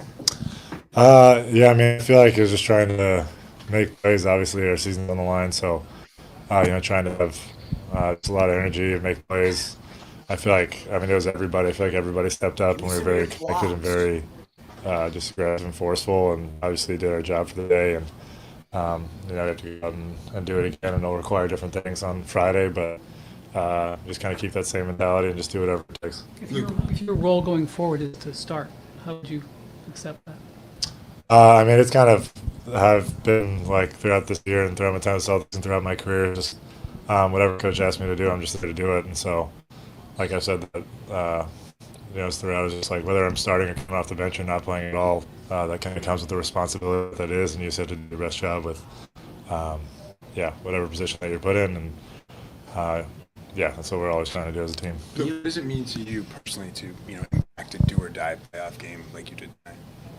I'm very grateful just to be able to have the opportunity to play and obviously to make a big impact, and I feel like honestly just the connection that we had, I feel like as a team and with all the teammates and in the situation that we're in, I feel like it's just really special to be a part of. When you're doing it, you're just kind of lost in it, but it was obviously a lot of fun to have the night that was tonight, and you have to be able to just do whatever the part calls for the next time. Were you surprised to be asked to do the interview after the third quarter for the top? I guess I do we kind of went on a run and stuff, and so when that happened, I was like, oh, okay, sure, but you just sort of take it. I unfortunately was a little tired and didn't have my usual wit and charm, so that was. I think I remember Blake doing a little segment on something about that, but I didn't really have my best showing. Can you get into rhythm as a shot blocker, and what do you think in that third quarter for you in particular was making you so effective?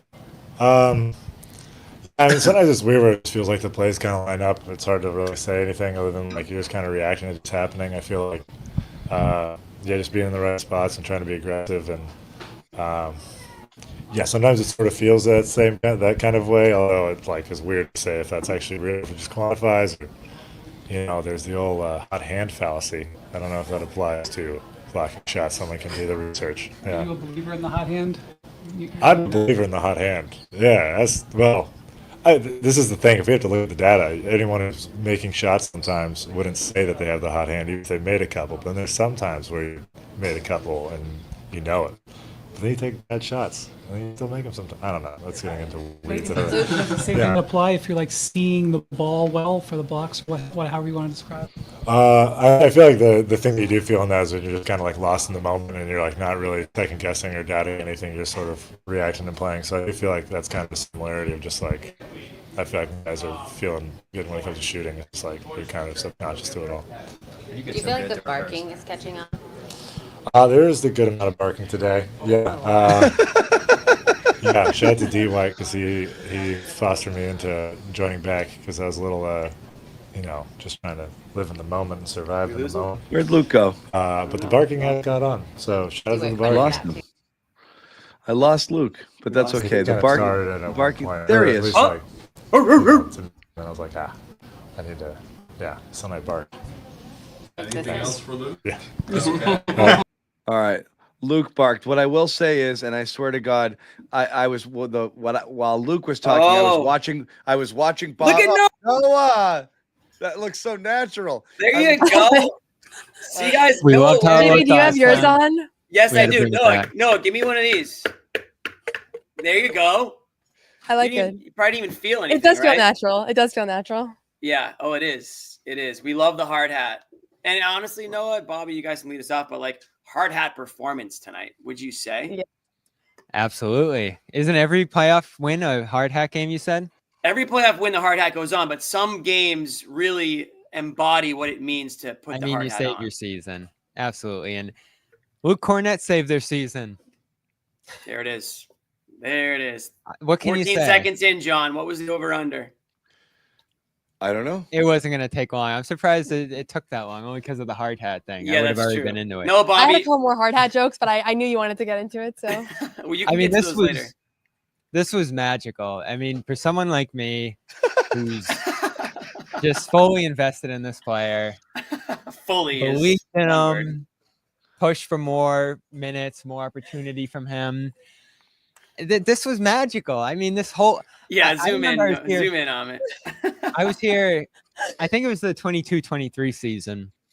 Me and Joe Sway were doing a hit after the game, and I was, Luke had made that big play during the game, and you could hear Luke in the crowd, and I was like, Joe Sway, do you hear the Luke? He was like, I think you were just hearing things, Bobby, and I was like, no, you could hear it. This whole stadium, which was the best crowd of the year, as I'm sure you can agree, Noah. This place was top to bottom. Luke, every time he made a big play. And he was dominating this game. He was taking over. He was one of the more impactful guys on the floor. And the thought popped in my mind, and we can get to more big picture stuff way later. But beyond all the great stuff he did here and what he's going to have to continue to do in this series, I'm starting to imagine this guy starting for this team next year. And I'm getting really excited about it. I bet you are. The stuff he can do out there on both ends now. It's amazing. And we lost Noah.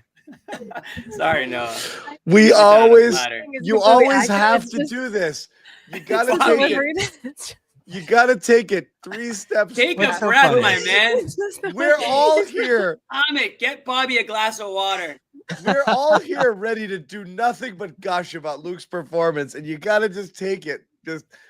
Now you're going to make me have a conversation with you about how starting at center next year. A healthy Kristaps Porzingis. We're not talking about it. Not yet. We have all off season. Yeah, no, and of course, you now have a real opportunity here. I don't know how I feel about the next game. We were talking about that a little bit, and we'll obviously get to that pretty quickly here. But I had to lead off with the Luke stuff. He was out of this world. That's fine. We can talk Luke. We're happy to talk Luke. Luke. The shot in the corner.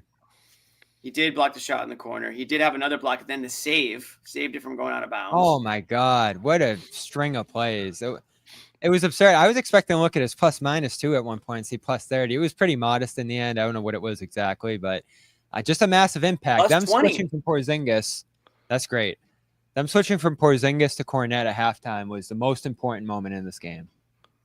Yeah, and I think everybody was wondering why it didn't come sooner, because it felt so obvious that Like 2 games sooner. Yeah. 2 games sooner. Yeah, it was really like, I was actually thinking to myself, if Porzingis plays this whole game and they lose this game, I will express anger on the Garden Report afterwards, because that was actually mind-boggling. And then obviously he doesn't play the whole second half. I continue to be really worried about him on a human level, because I think people are losing sight of what is going on here. It's been months. He's dying. Stop, John. Jesus, John. I mean, he's a mess. No, he's fine. He'll be fine. He's dying. I'm just worried about him, because like, part of it is definitely mental right now. Like, he's missing free throws, he's missing layups, but he's not right. He's not well. And in fact, I think they need to stop playing him and go get him better, because it can't be whatever he's dealing with. It can't be good that he's trying to play in an NBA game through it, and he's not helping the team. I feel like Joe should have gotten more questions about that. I know. And I mean, what he said was pretty insightful for Joe about injuries. Yeah, to he say couldn't he couldn't breathe. Granted, he doesn't want to, say Porzingis played terrible, so I went with Luke. Like, he always shies away from that, but I don't think he would have said he couldn't breathe if he could breathe, because that's like, why would you say that? And how lucky is Joe tonight? The foul trouble gets Pritchard into the game. They didn't start Pritchard, which whatever. We had a little back and forth about that and how bad he looked in his only start this year. So I came off that take a little bit, and he ended up having a great game off the bench. But I don't know if that was going to happen if Holiday didn't get in the foul trouble early there. And then if Porzingis could breathe, do you see Luke as much? That's as what I he did in don't the know, second half? because that's. I the thing think is you how do. much- I honestly, like, I think that Porzingis was going to play more if he played well. Like, I do think it's a little bit of cover. Like, he was obviously dealing with this illness, but it was so obvious. There was no defense. Cover to not play a guy who's not playing. No, just to say it, because now nobody's talking about how bad he played. Everybody's talking about, you know what I mean? Like, because he is actually dealing with something. He's not making something up. But it was so obvious that Luke was the guy for the job today, and the 3-guard lineup, which I loved. And we've been talking about when they go small. 3-ball lineup was a massive win in this game. Yeah. And you had 3 guys who all played well. I thought Derek White, obviously, incredible performance, kind of help them stay afloat in that first quarter when they needed it. Oh, he was awesome. Pritchard got some rhythm of late, and then Drew Holiday defensively was just a monster in this game, as was everybody. And Jaylen's post game was kind of really centered around the defense, that being the message. That has to become their identity right now. And you saw that in this game. And it has to continue to become their identity if they want to win the series. Yeah, and that's why you do play a little bit bigger. You need some Porzingis, John. I wouldn't go as far as to say. But it's a full flip flop. We said it earlier in the show. It should have happened. It should have happened earlier. Hauser, I guess. It's very clear that Porzingis' minutes should go to Luke, and Porzingis should be on the Luke diet of like 10 to 12 minutes. That's it. Whatever you can get just to have another tall guy in there. And honestly, if he can't breathe, give him Decatur and don't even play him at all. And it's fine. It's fine. But I'm saying you flip it completely. You treat I would go back to Al starting. I don't know what you want to do, whether you start the 3 guards or go with the double bigs. Go with the double bigs there and go with Luke, whatever you end up doing there. But right now, Luke gets the 25 or so that was slated for Porzingis, and Porzingis gets whatever's left, 8, 10, 12, and that's it. Robinson. Whatever you do, but Porzingis now is, if it's not a negative, that's gravy. That's it. But you can't put him out there and count on him, because he's killing you. Yeah, he's killing you. I was so devastated watching those early minutes too, because the game didn't look great. I didn't have an awesome feeling about the opening stretch of this game, the first quarter really. And you're just imagining them going out like this, him going out like this. And I just have those visions of that being the final look we get at Porzingis here in Boston. We already know how the fans feel about him right now, going back to last round. The loud minority of fans. I think that sometimes the Twitter discourse can bog down the world a little bit. There's a lot of frustration out there with him right now, though. I know Jimmy's been frustrated with him. There's a lot. And yeah, it's tough to watch right now, because it doesn't feel like it's going to get better this postseason. I took a stand against it earlier in the show, Bobby. I said we got it. The slander, I think, is too. frustration is fine because everyone's like, man, why don't we have Porzingis? I get it, but the hatred is out of control. So I kindly asked everybody like breaks on it. Yeah, there's a fine like line. the stance should be the guy is dealing with an illness and he's not productive on the floor. Therefore, you have other great centers that can play. And therefore, if there's any critique, it goes to Joe. It shouldn't be, Kristaps is dealing with a 3-month-long virus and can't breathe. Therefore, I hate Kristaps Porzingis. Like that doesn't make sense.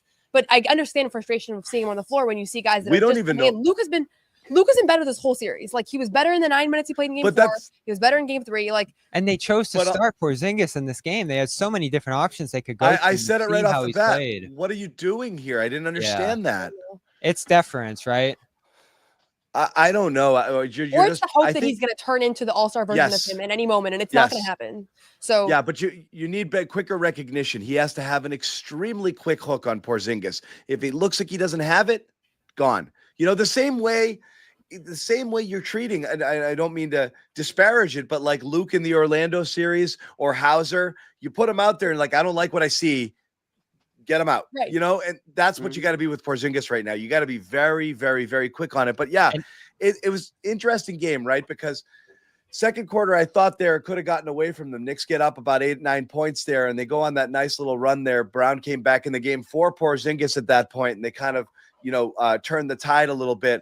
Luke started being a little bit more effective, and they hung in there. And then that third quarter, that big decision to take Porzingis out completely. And that third quarter was just beautiful basketball, just in terms of the effort, the execution, the way that they played the whole thing. And I swear I screamed this about at the same time that Noah tweeted it. What a effing quarter of basketball. You swore? Noah swore on Twitter. I bet you got so I many posted the retweets same for thing that. without the F. But that was a great effing quarter of basketball, was it not, guys? It was. And I'll give Jaylen a lot of credit here, too, because going into this game, going into next year, too, I'm excited to see him lead this team. I'm excited to see this become his team because he's been talking about it for so long. He clearly believes that he can lead a team, and now he's going to get that opportunity. And it's looked great in the 2 games this postseason with Tatum out. The playmaking has elevated to a high level in both of those circumstances. 5 assists in that Orlando game. It was 10 tonight, right? 12. Wow. Yeah, he was on a roll. Wasn't turning the ball over. Was in control and deferred to other ball handlers. And that was what I was most afraid of coming into this game from him, is that he would try to force the issue, try to beat Tatum, try to do everything for this offense. And a lot of times he got off the ball and let the ball handlers like White and Holiday and Pritchard handle those things. So it was a very mature game from Brown. It was a very poised game. And I think we're going to see more of that into next year. And that's why the talk of trading this guy after the last game because of one bad performance, obviously in a big spot, just blew my mind. That shouldn't even be a consideration this summer. You need this guy to keep you afloat next year. You need this guy to keep you competent, to keep the franchise together. And, you heard me ask him there about how he views his role going forward in the next year. And they're so clearly focused on this series still. But I'm just really looking forward to that story next year of how he's going to lead this team in the likely full season that's going to be without Tatum here. Yeah, I mean, it was a brilliant Jaylen Brown game. And I think early on he had like 4 points and 4 rebounds and 3 assists. And it was like the Celtics were down by 5. And I was thinking to myself, this is the exact way that he should have approached this game. And it hadn't yet translated to much on the box score for himself individually or for the team. But, everybody knows, I think in game 4 was one of the worst cases of this, that when he forces the issue, when he plays not within the flow of the offense, within the flow of everybody else, it hurts them, right? And it's a less good version of him. And it's hard to explain why he reverts to that sometimes. Sometimes it feels like, he just wants to get touches, or maybe he's just not reading the game well because he's in an unfamiliar spot. Like, he doesn't like standing in the corner. I don't think anybody really does, but some guys just naturally have found themselves to be more successful there than others. And he thrives when Tatum doesn't play. I mean, we've seen this a bunch of times this year. We saw this during the regular season. We've seen this during the playoffs. The problem is that, in the best case scenario, they're both together. But right now in this series, he approached this game. He had no he took 17 shots, right? He could have said, I'm the other all-star. Our main guy's down. I'm going to take 25 shots. He took 17. Pritchard took 17, right? Yep. He had no inclination of I'm going to force the issue. And he's going to have to do it again, right? 2 more times. He's going to have to do it for a whole year after this. But the question that Gary asked, and that's what I wanted to ask him about too, that exact play where he had a wide open 3. He's been shooting the 3-point shot well tonight. And instead he read that, Mitchell Robinson's out on him. So there's going to be something in the paint. And he drops it off to Drew Holiday. Most of his 12 assists today were something like that, where he had a clear The ball look. moved differently tonight. So again, it's not I don't think that he should be better when Tatum's out, because they've been playing together for many, many years, and they found a lot of success together. How many games have they had where they both had 30+ points? A million, right? I know. They have record for that stuff. But you could tell that he had an approach of I'm not going to try to take over, and I'm not going to try to become Superman. I'm going to do this within the flow of everybody. And he's a huge, huge reason why they won. And from an energy standpoint, he was awesome. I don't know why we have to keep tiptoeing around this thing with the Brown and the Tatum thing. They're not perfectly complementary players. They just have so much talent. It's like an Olympic team or an all-star team. They're just good basketball players, but it doesn't always work to the benefit of one another and everyone around them. It just doesn't, and that they wouldn't be the first team in history to have too many mouths to feed. We saw it with the late stages Kyrie Celtics here. There were too many good players who needed the ball in their hands, and they were hurting one another rather than helping. But this is the strength of having that situation, John, is if a guy goes down like Tatum does. We've said it how many times during the year, where some of the best Celtics basketball is played when they're down 1 or 2 guys, because other people get to step up in their roles. They get the ball in their hands more. They don't get uninvolved where they get stuck in a corner and the ball rotates to them or not. Like Holiday, he'll get 6 touches all game, all in the corner, and he either hits his threes or he doesn't. And that's the measure of his whole offensive output. So it's not shocking. But the problem is if Brown doesn't have a great game, you've got nothing. You don't have the alpha there. So it's always the reason it helps is you get one guy can be crap, and then you got another alpha dog out there to pick up the slack. And most teams don't have that. They're so reliant on a single player or 2 players, and the Celtics are not.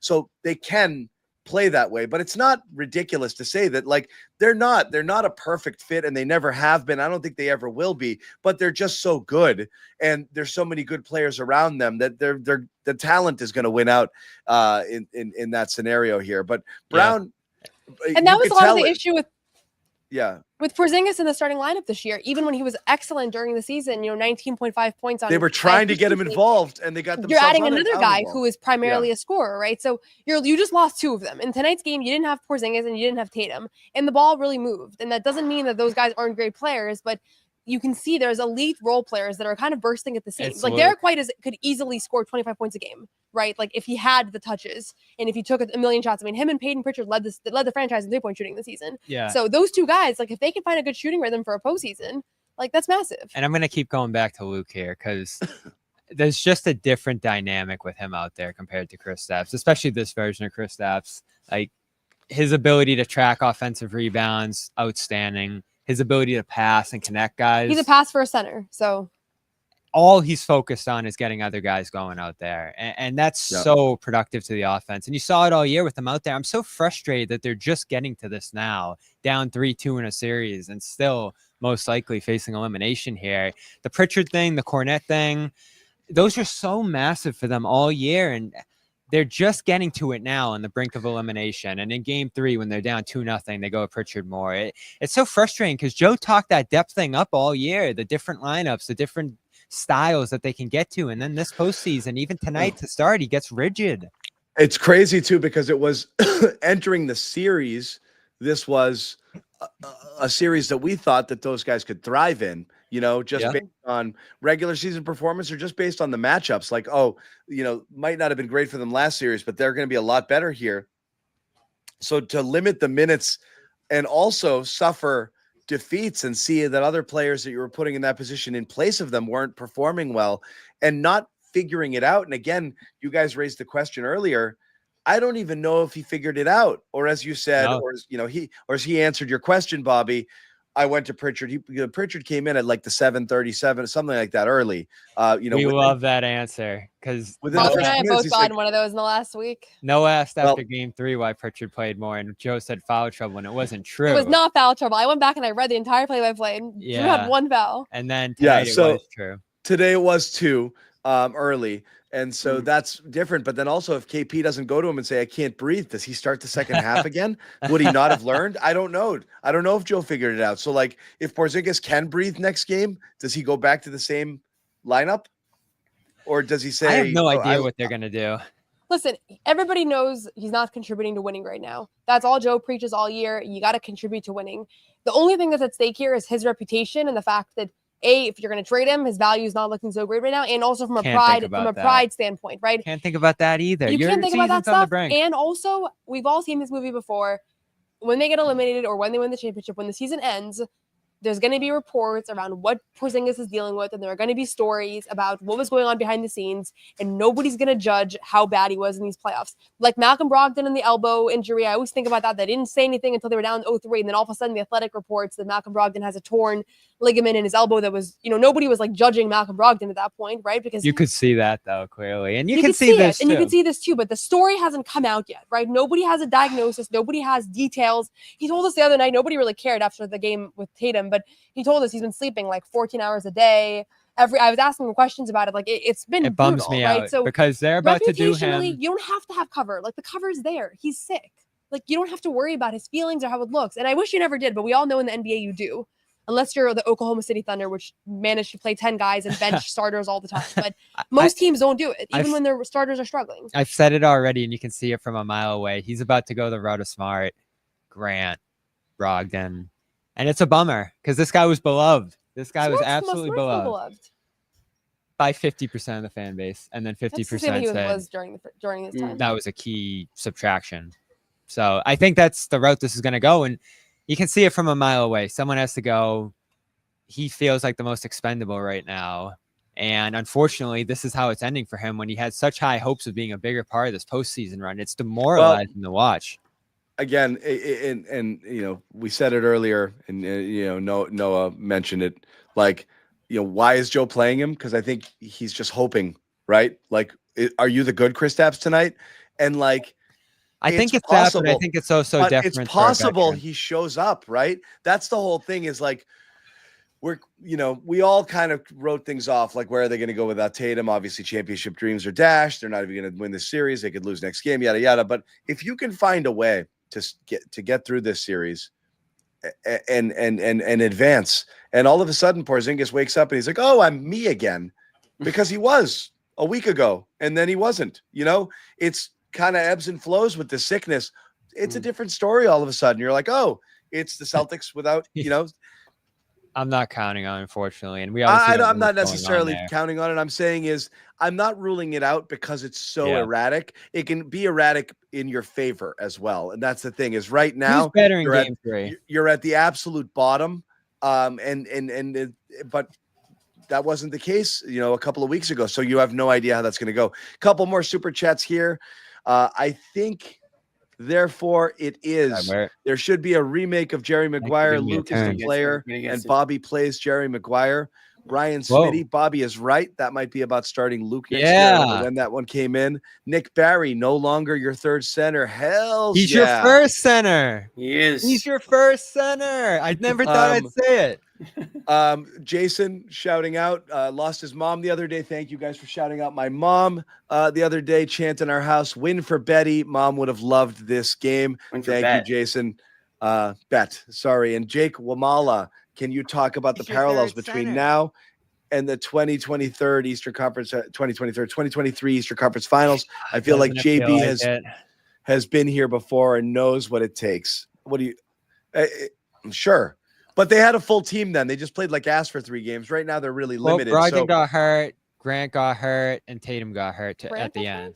Yeah, Grant had the broken hand or whatever. But they went down. And then Tatum rolled his ankle in the 7th game. The biggest thing I remember from that game 7 was how Jaylen forced the issue and tried to do it alone in a way and lost the ball a million times. And he was asked about that today, and I think he didn't really want to get into the details because nothing's over yet. But you could tell that he had the opposite approach from that game 7. There are so many parallels, and I've said it throughout this season, 2023, where they look great all year. There's big expectations for them. It feels like they're going to win the championship, but there were just little moments throughout that regular season you looked at and you're like, what the hell was that? Or an awful loss or a string of losses where you're just like, what is going on here?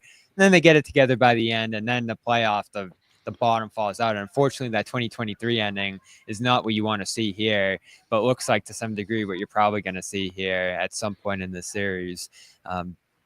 As great as tonight was, and I know I asked you about it, I'm starting to, feel out my thoughts about it right now too.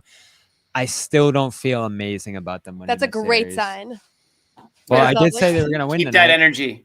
I know, but this lukewarm doubt, I think it's good energy for us. The entire chat. I'm just only wrong when I checks make out. a massive declaration. And what did you happen before game 4? Do you want to No. share with the group? Oh, Do you want to share with the group? Oh you God. can. Bobby turns to me in the middle of game 4 and The says, start of it. okay, like in the middle of the first quarter, and he goes, there is 0 chance that the Celtics lose this game. 0 chance. And what did I say? I said, you can't ever say 0 chance. Bobby, Listen, when can we will talk you about learn, some, man? good predictions? Yeah, Luke. Okay, that's it. It starts and ends there. What else?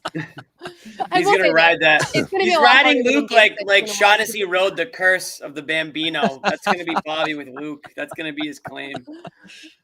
I will say though, game 5, like this, somebody asked about Derek, I think, about a post game, but it's one thing to rally behind, the injury was yesterday. There's the shock, there's the tragedy of it all, whatever. You come back here today and you have this emotional, just inspiring performance.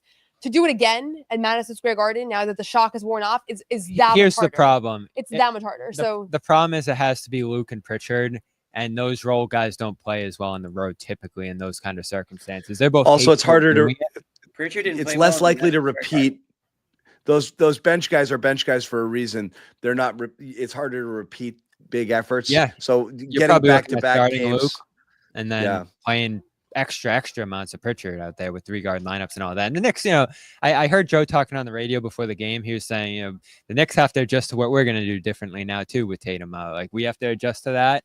Tatum being out, but the Knicks have to too. And you saw that in this game. Like they weren't ready for the 3-guard lineups, and the Luke minutes threw them off big time. And then you got back into the Robinson fouling stuff, which actually wasn't Robinson was on successful today. fire today. Yeah, he was in the gym. He Oh my was out gosh. there trying to fix that thing for sure, and it's getting there. stroke. That was It's amazing because it's that was part of the still problem I had with it, right? Because he'll start hitting them eventually if he keeps shooting them. the peak height of that free throw is like 10 feet 6 inches. Like John, it is. who's the a worst free throw stand- shooter you've ever seen? Oh, that guy Dudley, Chris Dudley was really bad. Really bad. That's old. Robinson's gonna be in the mix though, right? Maybe.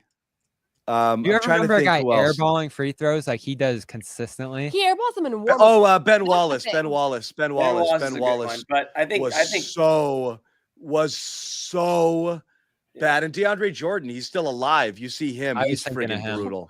Still Jimmy, alive. who's yours? Ben Wallace is a good one, but honestly, this dude on the Knicks, he's up We're there. fighting. You know, We're Shaq fighting was for our obviously life, the guy. Noah. Yeah, this is all about Shaq was mortality. obviously most famous. What was Mitchell Robinson Yeah. tonight though? Like 5 of 6? You know who I'm actually gonna name He drop hit, he here? hit his first 6. I'm gonna name drop. John will like this. Noah will like this.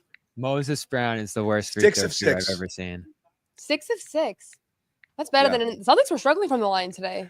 Yeah, I Dwight tweeted that Howard. Jaylen Brown's They did. 80% for the free throw line in the playoffs, and then he proceeded to miss 3 of 4. Do you Right remember after. seeing Moses Brown's form Yes. earlier this year? Yes, I do. That G was League scary. legend.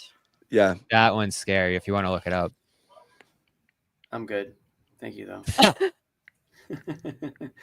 John doesn't want to talk about Moses Brown. No, I think there's still a chance. there's still. I mean, some- Shaq was terrible. You know, They say Terrible. Wilt was, right? Shaq had the problem of his hand was so big that he was like trying to shoot a grapefruit. It wasn't that he didn't have touch because he was super No, it's coordinated. super hard. Like take a He tennis just ball. couldn't. Yeah. Yeah, try to. He just couldn't do it because it was so small in his hand. It was literally like shot putting a grapefruit. Right. It was so bizarre. That was his problem with it. So it was always kind of like he was just trying to push it Is towards that the Mitchell rim. Robinson's problem? Like, does he have massive hands? Like, is that what? I'd love to hear him talk about it, but I was talking to him this morning, and it didn't sound like that's something he would love talking about based off his I don't think media there's a lot he would love talking demeanor. about. Yeah. Why are you guys so bad? Couple more super chats here. We'll throw out here from Amazing M. Joe is scared to hurt egos. Remember being scared to sit smart at times in 2023. I think he's evolved Exactly. from that. But don't know, I do think he is. John. I think he's evolved, but he is being deferential to Porzingis here, for sure. It's like he needs an excuse every time he's going to shake up the lineup like that. It's going to be foul trouble. It's going to be a guy couldn't breathe. Well, here's the something thing, like though. that. We know that when Joe's answering our And question, then Zach, it's thank not you, about Zach. us. It's about, like, he's thinking about how the other team's going to receive it, how his players, whatever. So I don't take it personally when he says it's foul trouble when it's clearly not. But we're talking about the action, too. But they might, yeah, right. So, but like a game like today, or even like Pritchard's 34 minutes, like, I'm just going to take it for what it is. I don't really care what he has to say about it because half the time the excuse doesn't make sense. The problem is now in Game 6, we're going to see Pritchard playing 18 minutes again. Like, that's the problem. And I don't get, again, you look at his minutes and you look at their wins, like there has been an alignment. Yeah, and he talked all year again about that depth, about utilizing it, about this being a different team Torrey because Craig of minutes today. dynamics. Yeah. I feel like Craig One just minute. came in to foul Robinson. I think so. And he got a nice rebound, which in this series, every defensive rebound is like, Don't pull it, Joe. They did a good job. Important. it was a big rebound. It was a big rebound. Of the I night. noticed it and I thought to I'm myself, surprised he good didn't job. say that tonight.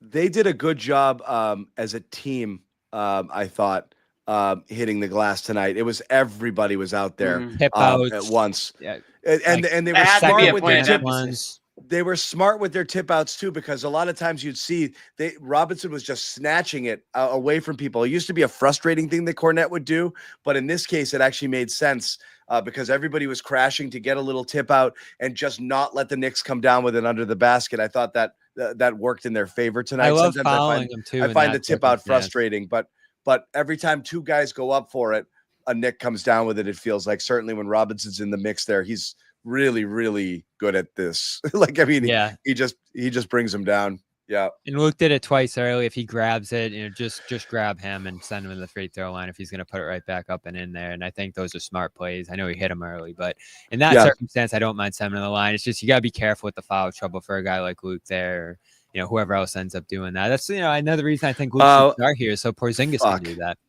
All right, I owe Smitty something here. He's donated like $1 zillion to this thing. Yeah. We said we would do it, even though Jimmy and I are opposed to it, but we'll do anything for $1. In this case, 50. So what is it? This case 50. So I Bobby think can't see the screen. Earlier in the show, Bobby, we got a $50 super chat demanding that me and John do an apology cam in front of you in regards to Luke Kornet. Yeah. Woo! And John Jimmy is and I I don't even know how to say that word. Vehemently. Vehemently. Vehemently. Homeschool. That's the new I want to make lackadaisical. What's that, Noah? Vehemently. I want you guys No, to because I'm only half Apology into it. cam is or full just screen. John, actually. I'm only half into it. I'll Come say on. this. Jimmy John, front center. I'm going to. Bobby, how much did you pay that guy to send that? Oh, and we have Luke Cam on too. Oh, Yeah, it's probably about that Bobby later. probably paid $50 for this, but I did. I'm not apologizing for anything that happened years ago. Come In on. fact, I'll take Apology a little. can't start with I'm not apologizing. Because I don't want to do it. I'm gonna get to my apology, but what I'm gonna say is I want to make sure people know what I'm apologizing for. It's not for 3 years ago, because honestly, that's what brought us to today. That's what makes nights like these actually important and fun and memorable, is because we had to beat Bobby back with a stick for the last 3 years so that he could actually see what a good Luke Kornet game is. So I'm not apologizing for that. I will apologize for a couple of jabs here and a couple of jabs there at Bobby's expense, only because I'll be honest, I didn't really think Luke would ever put together a game like this in the playoffs. I thought that he kind of was, regular season guy, come in when you need him, fill some minutes, be a body. This season has been different. So I think we have gone on this show many times already this season and said Luke is playing at another level this year. Tonight, I think he deserved it. I think this was a big moneymaker game for him, Bobby. I hope it doesn't come back to bite you. 20 million? Yeah, I hope it doesn't come back to hurt you in the end, because this might have been a game that Luke plays himself out of town. So be very careful, Bobby. He made a lot of money tonight. They're going to pay him to be a starter. That's my apology. John, you have to say something. Smitty All right, so demanded it. I'm going to start with like 40 disclaimers. First off, you guys Here, read the small print. No, because we've said this before. You know the origin of phenomenal, right? Like Luke Kornet would come out and I'm wearing it, Bob. and 2 years ago and not puke all over himself, be playable for one 8-minute stint in a game, and we'd be like, hey, we would start the conversation. Hey, Luke had some decent minutes tonight, don't you think? And Bobby would go, he was phenomenal. You should play him 30 minutes a game. He wasn't. Every time we tried to give, I want to be clear, every time we tried to give Luke flowers, Bobby would take it to another level altogether. Like Bobby we would say, show Luke's up with good. a full bouquet. Bobby, he should be starting. He should be playing 35 minutes, 20 million. He's always going to take it. And then the conversation is us being like, come on, Bobby, can't we just agree that he was good tonight and leave it there? Then he'd play 4 bad games in a row and Bobby wouldn't say a peep. He'd play one good one and Bobby would be like, here he is again. Phenomenal. So it's an impossible conversation we were having for years. So I'm not apologizing for that. But you need to apologize for something, John. There's got to be something that you need to apologize for. But can't you guys say, and I get it. Okay, go. But, okay, and again, people were here. Here we go. They saw it. It is the truth. It's the truth. They saw it. Some we people made think I'm merch humming. for it. So we're not So what's- right. what's the apology, John? I don't have the one. worst I'm just. I apology told Cam you. I've ever You have seen. to find something. You better Here's find what you an can say, apology. John. Here's what you can say. I didn't see the vision But we will of say- Kornet, and you did. And I'm We sorry. said that. We said that Noah's earlier. apologizing that for if you. we're No, but gonna on the give apology Bobby, cam. if we're gonna give Bobby some credit for it, but I don't believe him. That's the problem. So it's insincere. This is worse. I don't know You if can't Bobby do it. saw something we didn't see. I think Bobby You don't wanted know to if see I saw something. something. What do you mean? I think you wanted to see it and it ended up being true. And I don't even know if you deserve the credit for that. You spoke it into existence. You just It's manifested. like spoke it it's into like you existence. put it this way. You have He's saying every you got Bobo lucky. You have every Bobo Celtics fan that likes every single draft pick they ever made. This guy's going to be great. This guy's going to be great. This guy's going to be great. And then they all suck, but one of them is okay. And then they're like, see, that's me. somebody apologized to me. That happens all the time. The amount of second-round picks, the Carson Edwards of the world's people have fallen in love with. If one of them hits, everyone's like, I knew it all along. You can't love everything. Listen, And Did then you have just others, say, or was like, Luke John, your your was poor, right. your poor wife, has she ever gotten an apology out of you? Or is it just rambling? Every time you're wrong, you just change the argument. Listen, everyone who's watched Unbelievable. this show from the beginning. Smitty, I remembers gave him my best 2020. shot. I'm standing my ground. You can't touch What's the that. You apology can't cam have any filter of the off super this chat. thing? You can't touch that super chat. You get no Yeah, that's pennies all out of that Jimmy. super chat. I'll say this. The phenomenal thing, it was always about the little things. The passing, the screening, the defensive positioning. We had a Kornet contest error. We went back and forth about that, and I didn't love that either. This year, it is about the physicality. It is about him playing more aggressively. It is about him looking for his own shots and rebounds. And, you know, the 2 plays tonight, the blocks, obviously, right? Those are the signs of the physicality and just how much more aggressive he's being Does defensively. Luke Kornet this year even remotely resemble Luke Kornet from 2 years ago when you started I say this yes, thing? because Question. Was your take this guy right now is so great, or he's going to become so great? Because I think that's where we're. It was selective he's always been memory. great. Okay, there it There's is. your Noah. answer, Noah. Now, Okay. there Here you we go. Noah. So You this got wasn't you being. This wasn't like I think that he's going to blossom into this guy. You This- were seeing it in real time and saying This was is. Bobby I always said overselling small he accomplishments. could have 0 points, 0 rebounds, and 1 assist, and he'd still be out there setting 50 great screens. He'd still be out there Oh, here freeing we guys go. up, making handoffs, all that stuff. Defensively, he'd be in all the right positions. Now the cherry on top is you're getting the big statistical games. You're getting him scoring. No, you're he's getting him looking doing for his more. own rebounds. No, yes, he's that's not doing true. more, but he always did a lot. He's It a just wasn't completely on the He's a stat lot sheet. player. better. He's a lot better. He's completely But you different saw, player. you He's saw the gotten vision. He's gotten This more stuff is physical. stemming from all that Noah's stuff. throwing John. you like a lob, and you're just She's like, trying to keep missing you it. afloat. Yeah, She's like, dude. Bobby obviously didn't think he was awesome then, right? And he's like, yes, I did. So No, like, I mean it's like She's my like, Bobby, personal but you all-star just like take. saw, you just saw like the vision, right? He He's like, did no, all no, these- I started as it was no, happening. I said There he was was one always game where done he the had same 0 thing. points, 0 rebounds, 0 assists, but he set a couple of good screens. I saw The it. screens are out of this world. The screens are still the best part of his game. I don't care about the dunks and the blocks and this and that. The way he No, you should frees care about the blocks. The blocks were awesome. the way he frees everybody up there is the most important part of his game, and it's why they Bobby, always look great when he's out there. He was getting killed on the defensive end. He couldn't protect. He couldn't bring down rebounds. There were so many times where Luke what you made was us do, literally like screaming, "Get him off the floor!"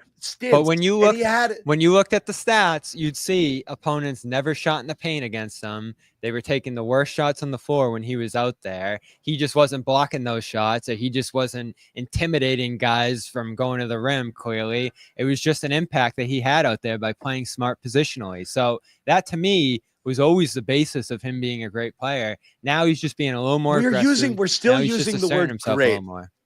Yeah, we're still throwing great around. He always had great games Noah, now back you then. It see just it, weren't right? statistical ones. Now you get it. This has No been 3 comment. years of this. Noah's got it now. She's got a better picture. Got it. I'm somewhere in between you guys because I But do you think understand. You understand our reluctance a little bit because Bobby took it too far. That's where we've been stuck on this. No comment. You can join the Jimmy and John side. I'm on your side. I've been defending you We're for on the so long. side Thank of you. reality. side. We're just. I we're just just think you guys. I reality. still think you guys undersell him, but I also think to say like don't. you. It's not like you had 20 players that you felt about the way you did about Luke, This is right? what they do, John. They make us tear this guy down. We didn't have any intention of doing that. Now it's they. I thought I was with you guys.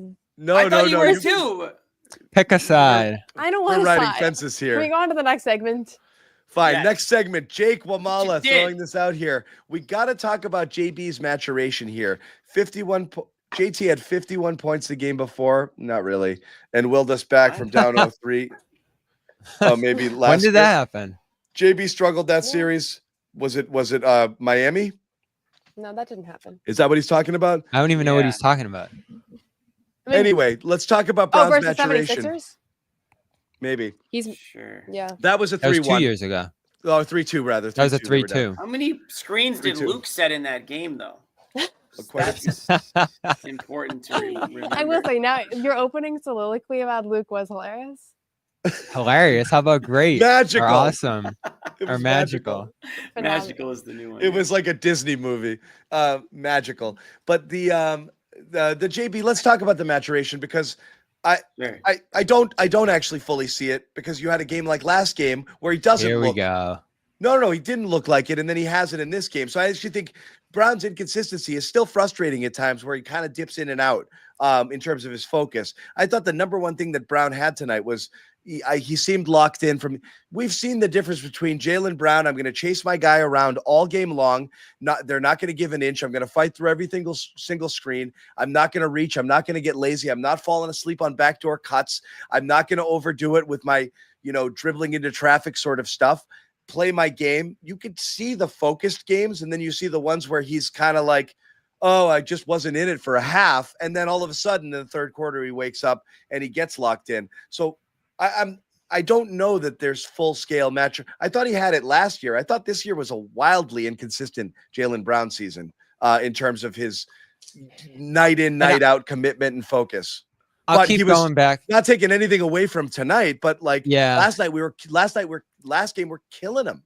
I will meet you there, John, because as we talk, and I think it is important to talk about the big picture here with him, because again, this is going to be your star player, leader for a year, tone setter next year for an entire season. So what's great about Tatum, and I'm probably more of a Brown guy in the Tatum Brown conversation generally over the years here, but the one thing I'll give Tatum for certain is the night-to-night focus, the play-to-play consistency, and just the overall steadiness of his game is at a much higher level than Brown's, where Brown, you'll have inconsistency with the ball handling. You'll have inconsistency, especially with the attention to detail defensively. And there's just some maddening stretches and plays with him defensively where it's focus. Exactly, John.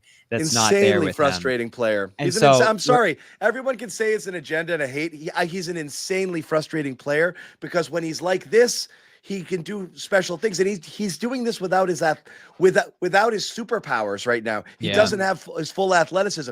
A game like this, for him to be as locked in as he was defensively and to be able to play with this much energy when he clearly still lacks that burst and explosion to go 100% nuclear Jaylen, which he's capable of doing, is an amazing game for him. So my point is, but next year he's still a frustrating player. They're going to need him there every night. And that's going to be a massive test for him. We said earlier, yeah, it's in every game. If you want to be the alpha, if you want to be the one, it's so perfect, Jimmy. And you've talked about this, Noah. He wanted this. He wanted this bad, and he's at different points said, I have to sacrifice on this team. I could probably lead a different team. You lead this team now. And so this is just an awesome opportunity for him to show everybody that he can do it and that he's one of the best players in the league. You sound it sucks that it had to happen, that Tatum had to tear his Achilles. But there is, like, for a team to have your star player go down for a year, this team is as best positioned as anybody, because the system, I've been watching the Warriors play, and you've been seeing Steve Kerr is going back in the drawing board, trying to figure out who can check into the game and what lineups and which combinations work. And he's literally like, we're a completely different team. This team is not like that. And I think Jaylen can do a lot of the things that Tatum can do better than people realize when he's in that position. And that's what I think he's shown in the 2 playoff games this year when Tatum has been out, is that he can play a little bit slower. He can be a little bit more of that playmaker. The problem is that when he's that secondary piece, I think he talks a lot about the playmaking, and there are moments and stretches where he is that guy. But you also see moments where he's a little bit opportunistic on offense. And so I think you're going to see more consistency from him now that he's going to be the number 1 guy. And again, I'm not excusing the inconsistencies, because, he should figure it out alongside Tatum too. But I don't think it's a coincidence that in the 2 games that Tatum sat were his best games of the playoffs. And next year, everybody was saying, wait till OG Anunoby guards him today. If you thought Tatum was struggling, wait till see what happened with Jaylen. And he was great, And so that the talent should not be questioned. He's a finals MVP. He's like, I can't grasp the discourse around this. The discourse around him was baffling. And again, there are certain guys on this team that when they have a bad game, it's a moratorium on what they're capable of. And when they turn the ball over, it's like the guy doesn't know how to dribble. And there are other guys in this team that just have bad games, because you're a basketball player and you play 100 times a year, and bad games happen all the time. And so while I do agree with you, John, that the inconsistencies are frustrating, and the off-ball defense in particular, if I had to pinpoint one thing, that's the one thing I wish he could just be more consistent with. Tatum has plenty of defensive moments. We watched him in transition, incredibly frustrating. And everybody does. Everybody has their things, and I don't want to say he's held to a different standard, but when he plays poorly, it's like it always becomes. But he'll deservingly be held to a different standard next year, because now he's the face of the team. He should be held to the standard that Tatum was held to this year, which is Tatum was mostly really good, but he wasn't perfect, and nobody is, and so. That's my thing with Jaylen. It's fine, but again, it's. But don't look at his efficiency. That year over year, he's a very efficient player. His turnovers have decreased. If you look at his overall metric, if you look at his overall metrics, the on-off numbers and this and that, he rates far lower than a lot of other players that you put into his class there, just in terms of everything that you look at. And I wonder if that'll change, because he'll be used differently as far as rotations go. But I 100% agree with your take that you have to factor in a guy who either is capable or thinks he's capable of doing all of the things that another guy is asked to do first, and has to take a secondary role. How do you feel about his capabilities going into that role, John? Look, I wish he would just spend it in time. Like I said, I do think that focus can wane a little bit there when you're stuck in the corner. It's just like, all right, I'm just gonna wait my thing. When you're the centerpiece, then you have to be more locked in the whole time, because things revolve around you. So I'll give him the credit there. I don't know. I don't think he has Tatum's playmaking ability in terms of being able to be a point forward, but I do think that even after 12 assists tonight. Yeah, I mean, come on. I think that's an outlier performance, but I thought it was excellent. I mean, we've seen him do that before. I mean, 12 assists is just an insane number that you're not going to get. A lot of this is about potential too, though, because Tatum, I don't think anybody pictured Tatum was going to become the playmaker that he became. But when he had the ball, you could see it more with him. You could see more, but I mean, when you had the ball in his hands night in and night out, year over year, you part of that growth, you can't simulate it. You can't simulate it as watching film or doing off court work. Like, he's going to become a better playmaker next year too, because he's going to be forced to be. He's going to be seeing more doubles. He's going to be seeing the primary defender on him. So some of that I think is natural to happen, unless you don't believe in his ability to grow. And I think that he's shown that he can. Yeah, and it'll be interesting with how they build the roster in that too. How many secondary ball handlers do you put around him? The Drew White decision there will become massive, because those guys are obviously such steady outlets for a guy like him if the defense is attacking him. And, the thing I mentioned to you going into this game, would the Knicks attack him? Would they really bring the pressure? Would they turn up the heat on him and try to make him lose the ball? I didn't see as much of that as I thought I would. But part of that was Brown's willingness to get off the ball and let other guys do different stuff. Yeah. Look, again, we all watch the same things every single night. You see the difference with the, with the Tatum sits minutes and the Brown led offenses. But he plays fast, John. He plays with urgency. I love that. Look, I don't care about the mistakes. Tatum's pace drives me insane, and I've compared him to peak Russell Westbrook in that regard too. When you're going a million miles an hour, sometimes the ball's going to fly out of your hand. Like that happens too. You're going in order to be explosive and to attack. You're going to put yourself at risk. You're driving through traffic. You're not going to get in any accidents driving, 20 miles an hour, on a Sunday. Obviously, what he's doing, it's tougher. He's going into traffic. He's trying to beat people. He's trying to do it with speed. He's attacking centers. Yeah, he's attacking. That's going to happen. I absolutely agree with that too. And I'm talking about in the playmaking sort of thing in terms of being able to read what's around him and this and that. I don't think he has the vision that Tatum has in that regard. This is why I really stress.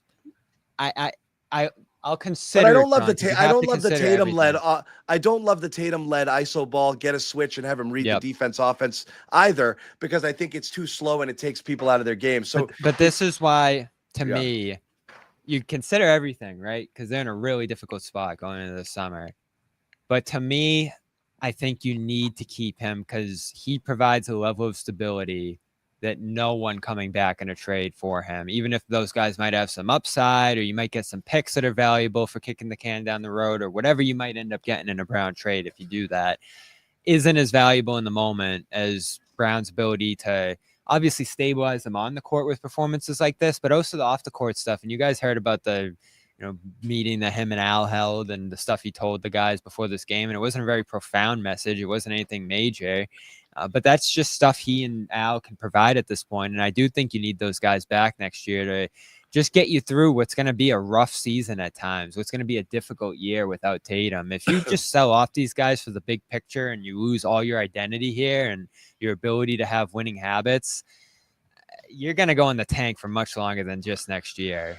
Also, there's a sliver of a chance that Tatum comes back next year. And I didn't realize that, but that's a possibility. Like April? Well, we didn't talk. His dad said today that it's an 8 to 9 month timeline for him, which would put him back. The problem. Why don't you guys talk about it? You both talked to Achilles experts. Jason Tatum underwent what's called the speed bridge surgery. Did he for sure? Confirmed? No, I thought that's what you assumed. Yeah. So talking to a couple of different doctors who know the doctor who performed the surgery doctor on him there. supposedly Cousin Joey. Yeah, cousin Joey. Yeah. So this is a doctor who does perform the speed bridge. I don't know if Durant got that or not. I was talking to someone today about the specifics of Durant's situation, and a lot of the reason he missed 18 months was because there were several seasons that were COVID years and overlapping, and he didn't go back for the bubble. He could have potentially gone back for the bubble, but didn't. So that's why he ended up missing so much time there. The speed bridge thing could take it down to 5 months, John, in the earliest case, which is what Cam Akers did. Different sport, different situation, all of that. But that's the Cam Akers, J.K. Dobbins. Yeah, but they rush football players. But those guys rushed. Yep, and those guys get rushed back. They're going to do the opposite with Tatum here, from everything I'm hearing, from everything that I understand here. In all likelihood, I do think even if he's able to return to the court in 8 to 9 months here, you don't put him into action in a playoff scenario or ramp up for the playoffs or that sort of thing, because he's not going to be 100% for a year after this thing. Like, he'll be back in 8 to 9 months, but he won't be Tatum for a year in all likelihood. There's going to be a ramp up process. There's going to be a period where he's not himself, where he has to build back up to being himself at that point. And you don't really want to do that in a playoff environment. So I don't know for certain, but my inclination is that he's probably going to miss all of next year. I might be wrong. If the speed bridge thing is in play here, that drastically improves the recovery time here. Speed bridge is the new mallet finger. I love speed bridge. We're a big speed bridge experts. I was just pulling up my email because I want to make sure to credit the doctor that I spoke to. It was Dr. Lou Soslowski of the Penn Achilles Tendinopathy Center. Tendinopathy?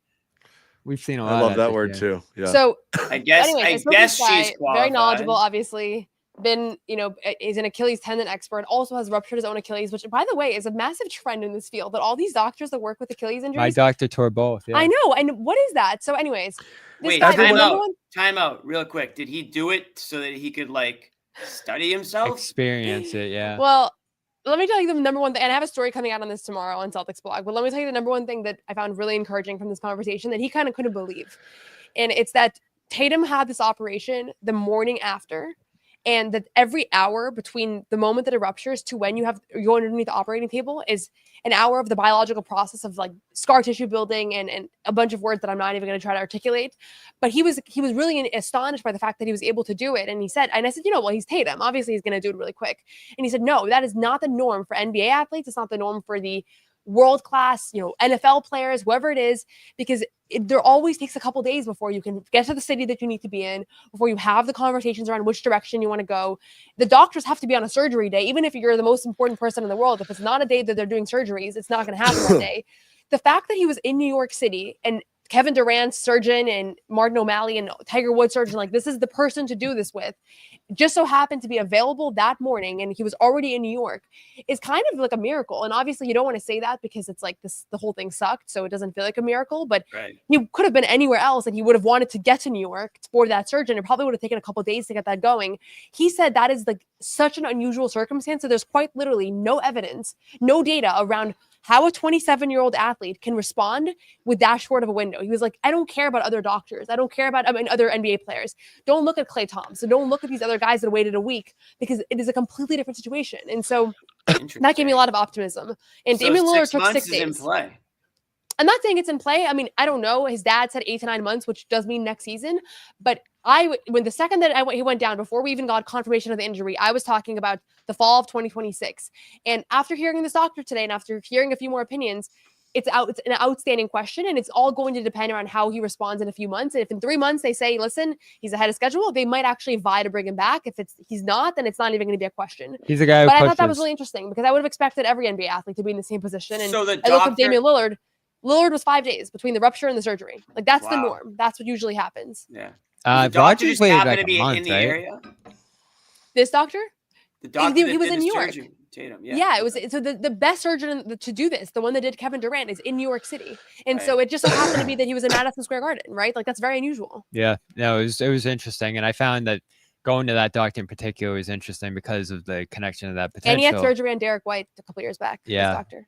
So we'll see. We'll see. I hope we get some more details about what the procedure was and what's the timeline is there. But he is a guy who pushes back and usually exceeds anyone's expectation for how quickly he does come back from stuff. So I won't rule that out. I just think the time is tricky. If It's they're in a tricky. playoff I would push. lean the following year. I just Yeah. wanted to show that. Remember the anecdote Hayward because- thing? Everyone was like, he could come back in March or April, and then didn't there. So usually lean on the side of caution with this thing. You don't he's want to. young. You don't want to risk anything in the future. You don't want to risk anything. And guys who have come back from Achilles have torn ACLs. They've done other stuff. All right. You don't want to. Someone cut his mic. You don't want to rush it because other Bobby, bad it's stuff can speed happen. bridge, dude. This is speed bridge. It's This is totally speed bridge. different. There's one guy that tore his ACL after an Achilles. I don't know specifically. We don't but talk about that guy. This is a speed bridge situation. It's This is a complete- speed As Noah situation. said, this is uncharted waters. This is unprecedented territory. That's what Dr. Lou said to me. I was like so excited during this conversation. Dr. Yeah. Lou. There and aren't a also lot I'll of say this- comparisons for Tatum. Say this about Tatum. No, he wants Clay to play. went the other way, right? He's Clay not going went to sit. Clay ACL was then Achilles. ACL then Achilles. Yeah, before. Yeah. Yeah. Yeah. Suck it, Bobby. Speed bridge, mother. So, I mean, it is what I find amazing about the You are always nuggets right. that Noah just put out there is that, like, these guys are like, you hate saying like prized possessions, but like the millions of dollars the teams invest in these guys and their health and their future, that there might be a scenario where somebody wouldn't get surgery from the best guy super fast every time is mind-blowing to me. It's like, well, if he gets this in the first 48 hours, there's a 90% chance he'll return to 100%. If we wait 5 days, he's probably fucked. But I couldn't find him. Dude, he's on the next private jet. Whatever he wants, he's on it. Like, he said literally, one of the it's things like- that there usually needs to be alignment between the player, the agent, the family, the team. So that takes a while. And all of Tatum's people are with him everywhere he goes. And so there was no like making calls. Like they're all in the room and they're like, now, Yeah. Like So what fair, all happened that, was yeah. basically what Tatum's mom just gave the doctor permission, like right off the bat, and then they were. And Nick saying, his personal / Celtics trainer, like it's a unique circumstance. And again, we don't actually know. No, like, it's a great story. There will be a lot It more is. reporting on that, so I don't want to act like this is not reporting on like Tatum's behind the scenes. This was just this guy's. No, yeah, who knows how it all came together. I think you're giving Celtics fans a little bit of hope tonight. I think we're gonna go to sleep. You know what? A little bit. They should take the hope. I think there's a lot of reason to be hopeful with him. His process, his commitment, his ability to focus on his body the way he has throughout his career leaves you with a little doubt that he'd go through all the steps he needs to here. And a lot of it is just difficult stuff like wearing the boot all the time and, not rushing back to the floor. Like he's not going to be able to do anything for 2 months probably here, give or take. It's just going to be a lot of elevation. It's just going to be a lot of hanging out, watching this playoff run without his ability to be there. And that's going to kill him, right? There's going to be a mental toll here for a guy who's never had a surgery, for a guy who's never had a major injury. The details of the phone call, too, it kind of reflected what we saw on the floor there, where he was just rolling around in agony and just almost had a panic attack in that moment about what was about to happen because he clearly knew there. And that Spears was talking about how he was on the phone with his dad saying, why me? Why is this got to happen to me? Like there's clearly some level of distress here that you'd expect from a guy in this situation at this point in his career with an injury like this, that has derailed so many other players' careers. So the mental toll and the focus you're going to have to put through, to get through a year plus of being away from the team and the games and just everything he loves. This guy does not like missing games, and he's about to miss as many as 82 plus here. It's going to be really hard. And that's why, again, you want a Horford back to get him through that. You want a Jaylen back. All the guys that are in his corner can help him get through that and keep the team stable the whole way. That's all going to be important to me. And I know you're going to have to make some tough choices this summer, but to me, this is not a tear down going into next year. This is not a tank it out year. Tear. This is stay afloat. Yeah, well, it's look, changes were coming regardless, but the scale of the quote unquote tear down, whatever you're going to call it, you're going to take a slight step backward, most likely just based on every. I want them in the playoffs next year. But that's not what I'm talking about. I'm saying we went to get rid of one guy, not get rid of. The assumption is maybe it's Drew, maybe it's this, maybe it's that. They got to find a way to get under the this or that. But then when Tatum went down and it seems like a lost season, there was like, well, maybe they should go deeper. Right. But if they find a way to win this series, and or the idea that Tatum and the surgery that he got and the timeliness of it and the recovery time and the possibility of him coming back to potentially play during next year, it has to change the thinking a little, right? You speed bridge, baby. There it is. We need some confirmation on the speed bridge. We need speed bridge t-shirts right now. So I don't know, who knows, but let's instead of that conversation, because we will again. These are off-season conversations that we hope we don't have to have for a little bit because the Celtics have a little bit of life now, winning Game 5, sending the series back to New York. Before we wrap it, we'll get your thoughts. How do you guys feel about the Celtics' chances in Game 6? They have a chance. Wait, I don't know if I want to hear what Bobby says. I know. I was going to say, just keep it like very middle of the road. I'm doing that. Wishy-washy. They have a chance. I'm not making any major declarations here. They have a chance in any game that they're playing in at this point in the series. I'll be very interested to see the line, by the way, because the line coming into this game is like, whoa, 2 in favor of the Celtics? No, the Celtics are underdogs in this one. Okay. So that first time in the series. That doesn't make you feel great. When they've been underdogs this year, they've typically lost, from what I can remember. And this is going to be, again, a really difficult spot for Pritchard, who they're going to rely on, for Kornet, who they're going to rely on, for role guys like that to thrive on the road, especially in that environment. It's extremely difficult, but they should be in this game. They should not get blown out here. This should be a game down to the wire. If Jaylen can stabilize things like he did tonight, if they can tap into the right lineups this time around. And the way they put Brunson in foul trouble today, that's awesome stuff. You got to be able to do something like that again. And I will say, they got a great whistle tonight, a phenomenal whistle. Like they definitely got all the calls they needed to be able to, the Towns fouls, the Brunson fouls, the amount they got to the line here. Like this was definitely the Knicks shot 40 free throws. Robinson stuff's mixed in there. Yeah, they got calls. Do you think they got a great whistle? I thought the Celtics got a great whistle. I thought it there. was pretty even, but maybe I was looking at it through one lens and you were looking You were at it in more the objectively. green side of the panic meter. I didn't think it was alarm bell going off. No, I thought they just got a great obviously whistle. favorable whistle. I thought it was fine. Yeah. I thought they were aggressive. I thought They were aggressive. They were just as aggressive many- and a couple fouls called on Holiday. I was like, what? Like I thought they didn't get the benefit on a few as well. I actually don't. I didn't think it was a great whistle. I know you texted that to us, Bobby, earlier, but I don't know. How many did the Celtics have? Celtics took Free 26 throws? free throws. The Knicks took 40. Mhm. And 6 of those were the gimmies with Robinson. Six So even if you Robinson. take those away, the significantly more. It also changed the Knicks style of play versus the Celtics style of play. Celtics shot 49 threes. You're going to get fouled less, when so many of your shots are coming from behind the That arc. was just the feeling I had watching the game. I thought they got a lot of, again, not like they were awful calls against the Knicks. They just got the calls that they earned. And that was a big part of this game to me. Couple quick super chats before we wrap. Kevin Lay, Oh my I God. want someone who fights for me. Are we rich? The way, Hold on. no, I want someone who fights for me like how Bobby fights for Luke. No doubt about that. Ryan Smitty throwing down again, and his voice will be heard. Damn it, Missoula finally listened to Bobby, and we won. Coincidence? I think not. Ooh, hey, Bobby got a win. Bobby needed This a is win. a great day for me. I mean, Jake, I was we just understood what soaking you it meant in with your last one. the atmosphere. Go ahead, Bobby. Bobby. I was just soaking in all those moments, the Luke chants. Yeah. I mean, John, you even have to admit, when he gets the block on one end and then goes the other way and throws down a reverse alley-oop, like you're just throwing your hands up in the air. And I saying, literally, what the hell is this? I burst out laughing, and like it wasn't like I just exploded laughing when he did that. But it was like a happy, joyful, like I can't believe that happened laugh. Not like I thought it was funny. And that's what I do just- too, to some degree. I like laughed, as much as I I was like- believed in him, I never saw him dominating and taking over a game like he's done numerous times this year. So there's another level, clearly, as you guys I think mentioned. he did it like 60 out of the 80 games he dominated. Jake Wamala, he's but clarification here. We did figure out you were talking about the Eastern Conference against that. I think Against who? therefore it Heat? is. JB will be under a bigger microscope without JT. I'm scared for him. While JT never experienced leading without Jaylen Brown, we know both Jays need each other to succeed unless White This is what he fully wanted. elevates himself. We'll see. It's an interesting story. point. Again, we'll White save a could lot of that totally for elevate next year. himself, too.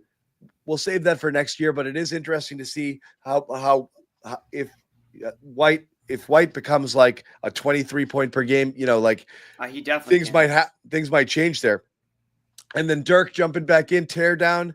We kind of need something quick, just get across the gap here, bridge the gap speedily, something like a speed bridge. The injury, can't think of a word. Yeah.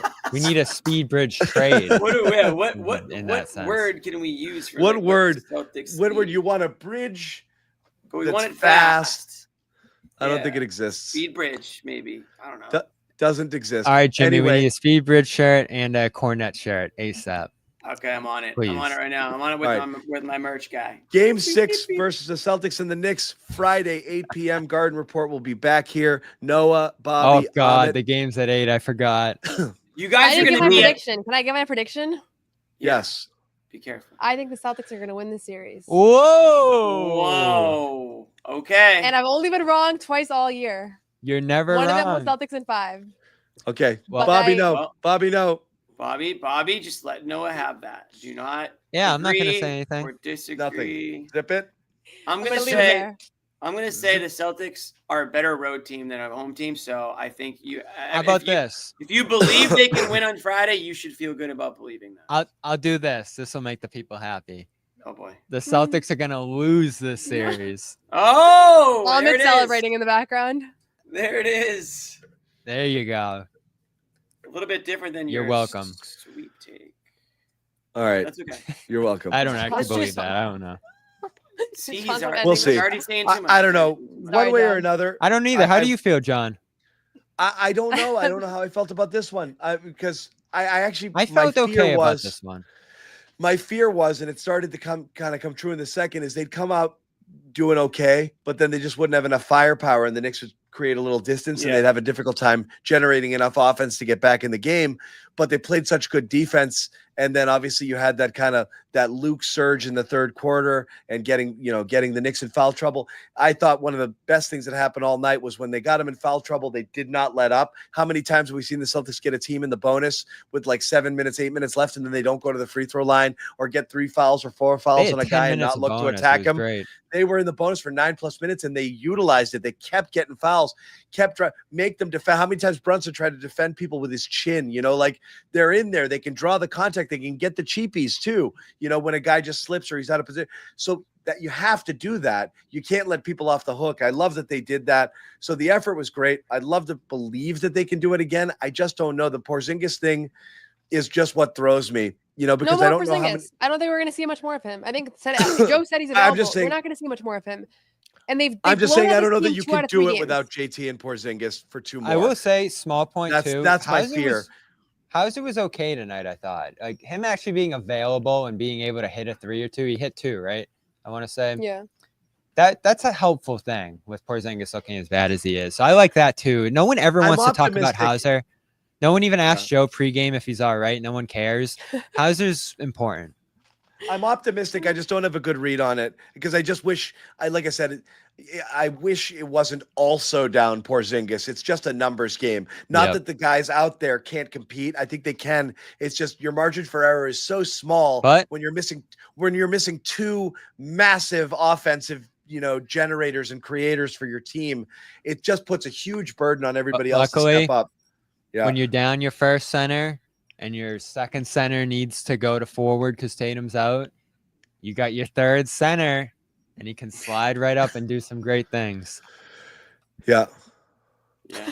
Okay. Yeah. And I would agree. They need a Drew game. So we'll see. Game 6 is Friday in New York. As we said, all of those guys will be there taking in the action. So we will have another Garden Report situation, at least one more this season, hopefully more. We appreciate all of you guys. Thank God we have another game. I was dreading the end of the year. You guys are going to an unbelievable. You're going to be in the wildest atmosphere, like in basketball, in like 30 years. It's going to be wild. Game 4 was great, but we'll see if they're nervous or pumped. Friday night. This crowd was awesome. This crowd was awesome. There was a lot of New York in it, though. Was awesome. Yeah, there was a New York contingent, but let's close that off for Game 7. Yeah. They got overpowered. I mean, it was $160 tickets. New York prices were like $780. So if I was a Knicks fan, I'd be hopping on the bus and coming to watch this game. And you have no hesitation hopping on the bus. There's no doubt about no that. hesitation. You're bus girl? A huge bus girl. Okay. That's it for us. Thank you guys again for hanging out. Thanks, Bobby and Noah. Make sure you check those guys out. Their written work, Noah on SB Nation and Bobby on CLNS Media. Also, Noah will have a podcast coming out. You Got Boston. You can catch that here on the CLNS Media. We got a lot of YouTube Achilles channel. content coming out. And Achilles content like crazy. Yeah. But that's it. Otherwise, if there's any sort of breaking news or anything we need, we'll pop in tomorrow. I'm sure Bobby will find some special guests. Socrates, Plato, Celtics in 7. There you go. There's another shirt. Here we go. Very good. We'll see you guys later. No one's sneaking a vegan brownie by me, I'll tell you Okay, that. you know what, John? We're going to do it. You have to feel that way too, Bobby. I have to feel that way. Let's fight out over and make Luke your first center. Bobby, we gave you Luke an hour early. We are not going to end this on a damn conversation about Luke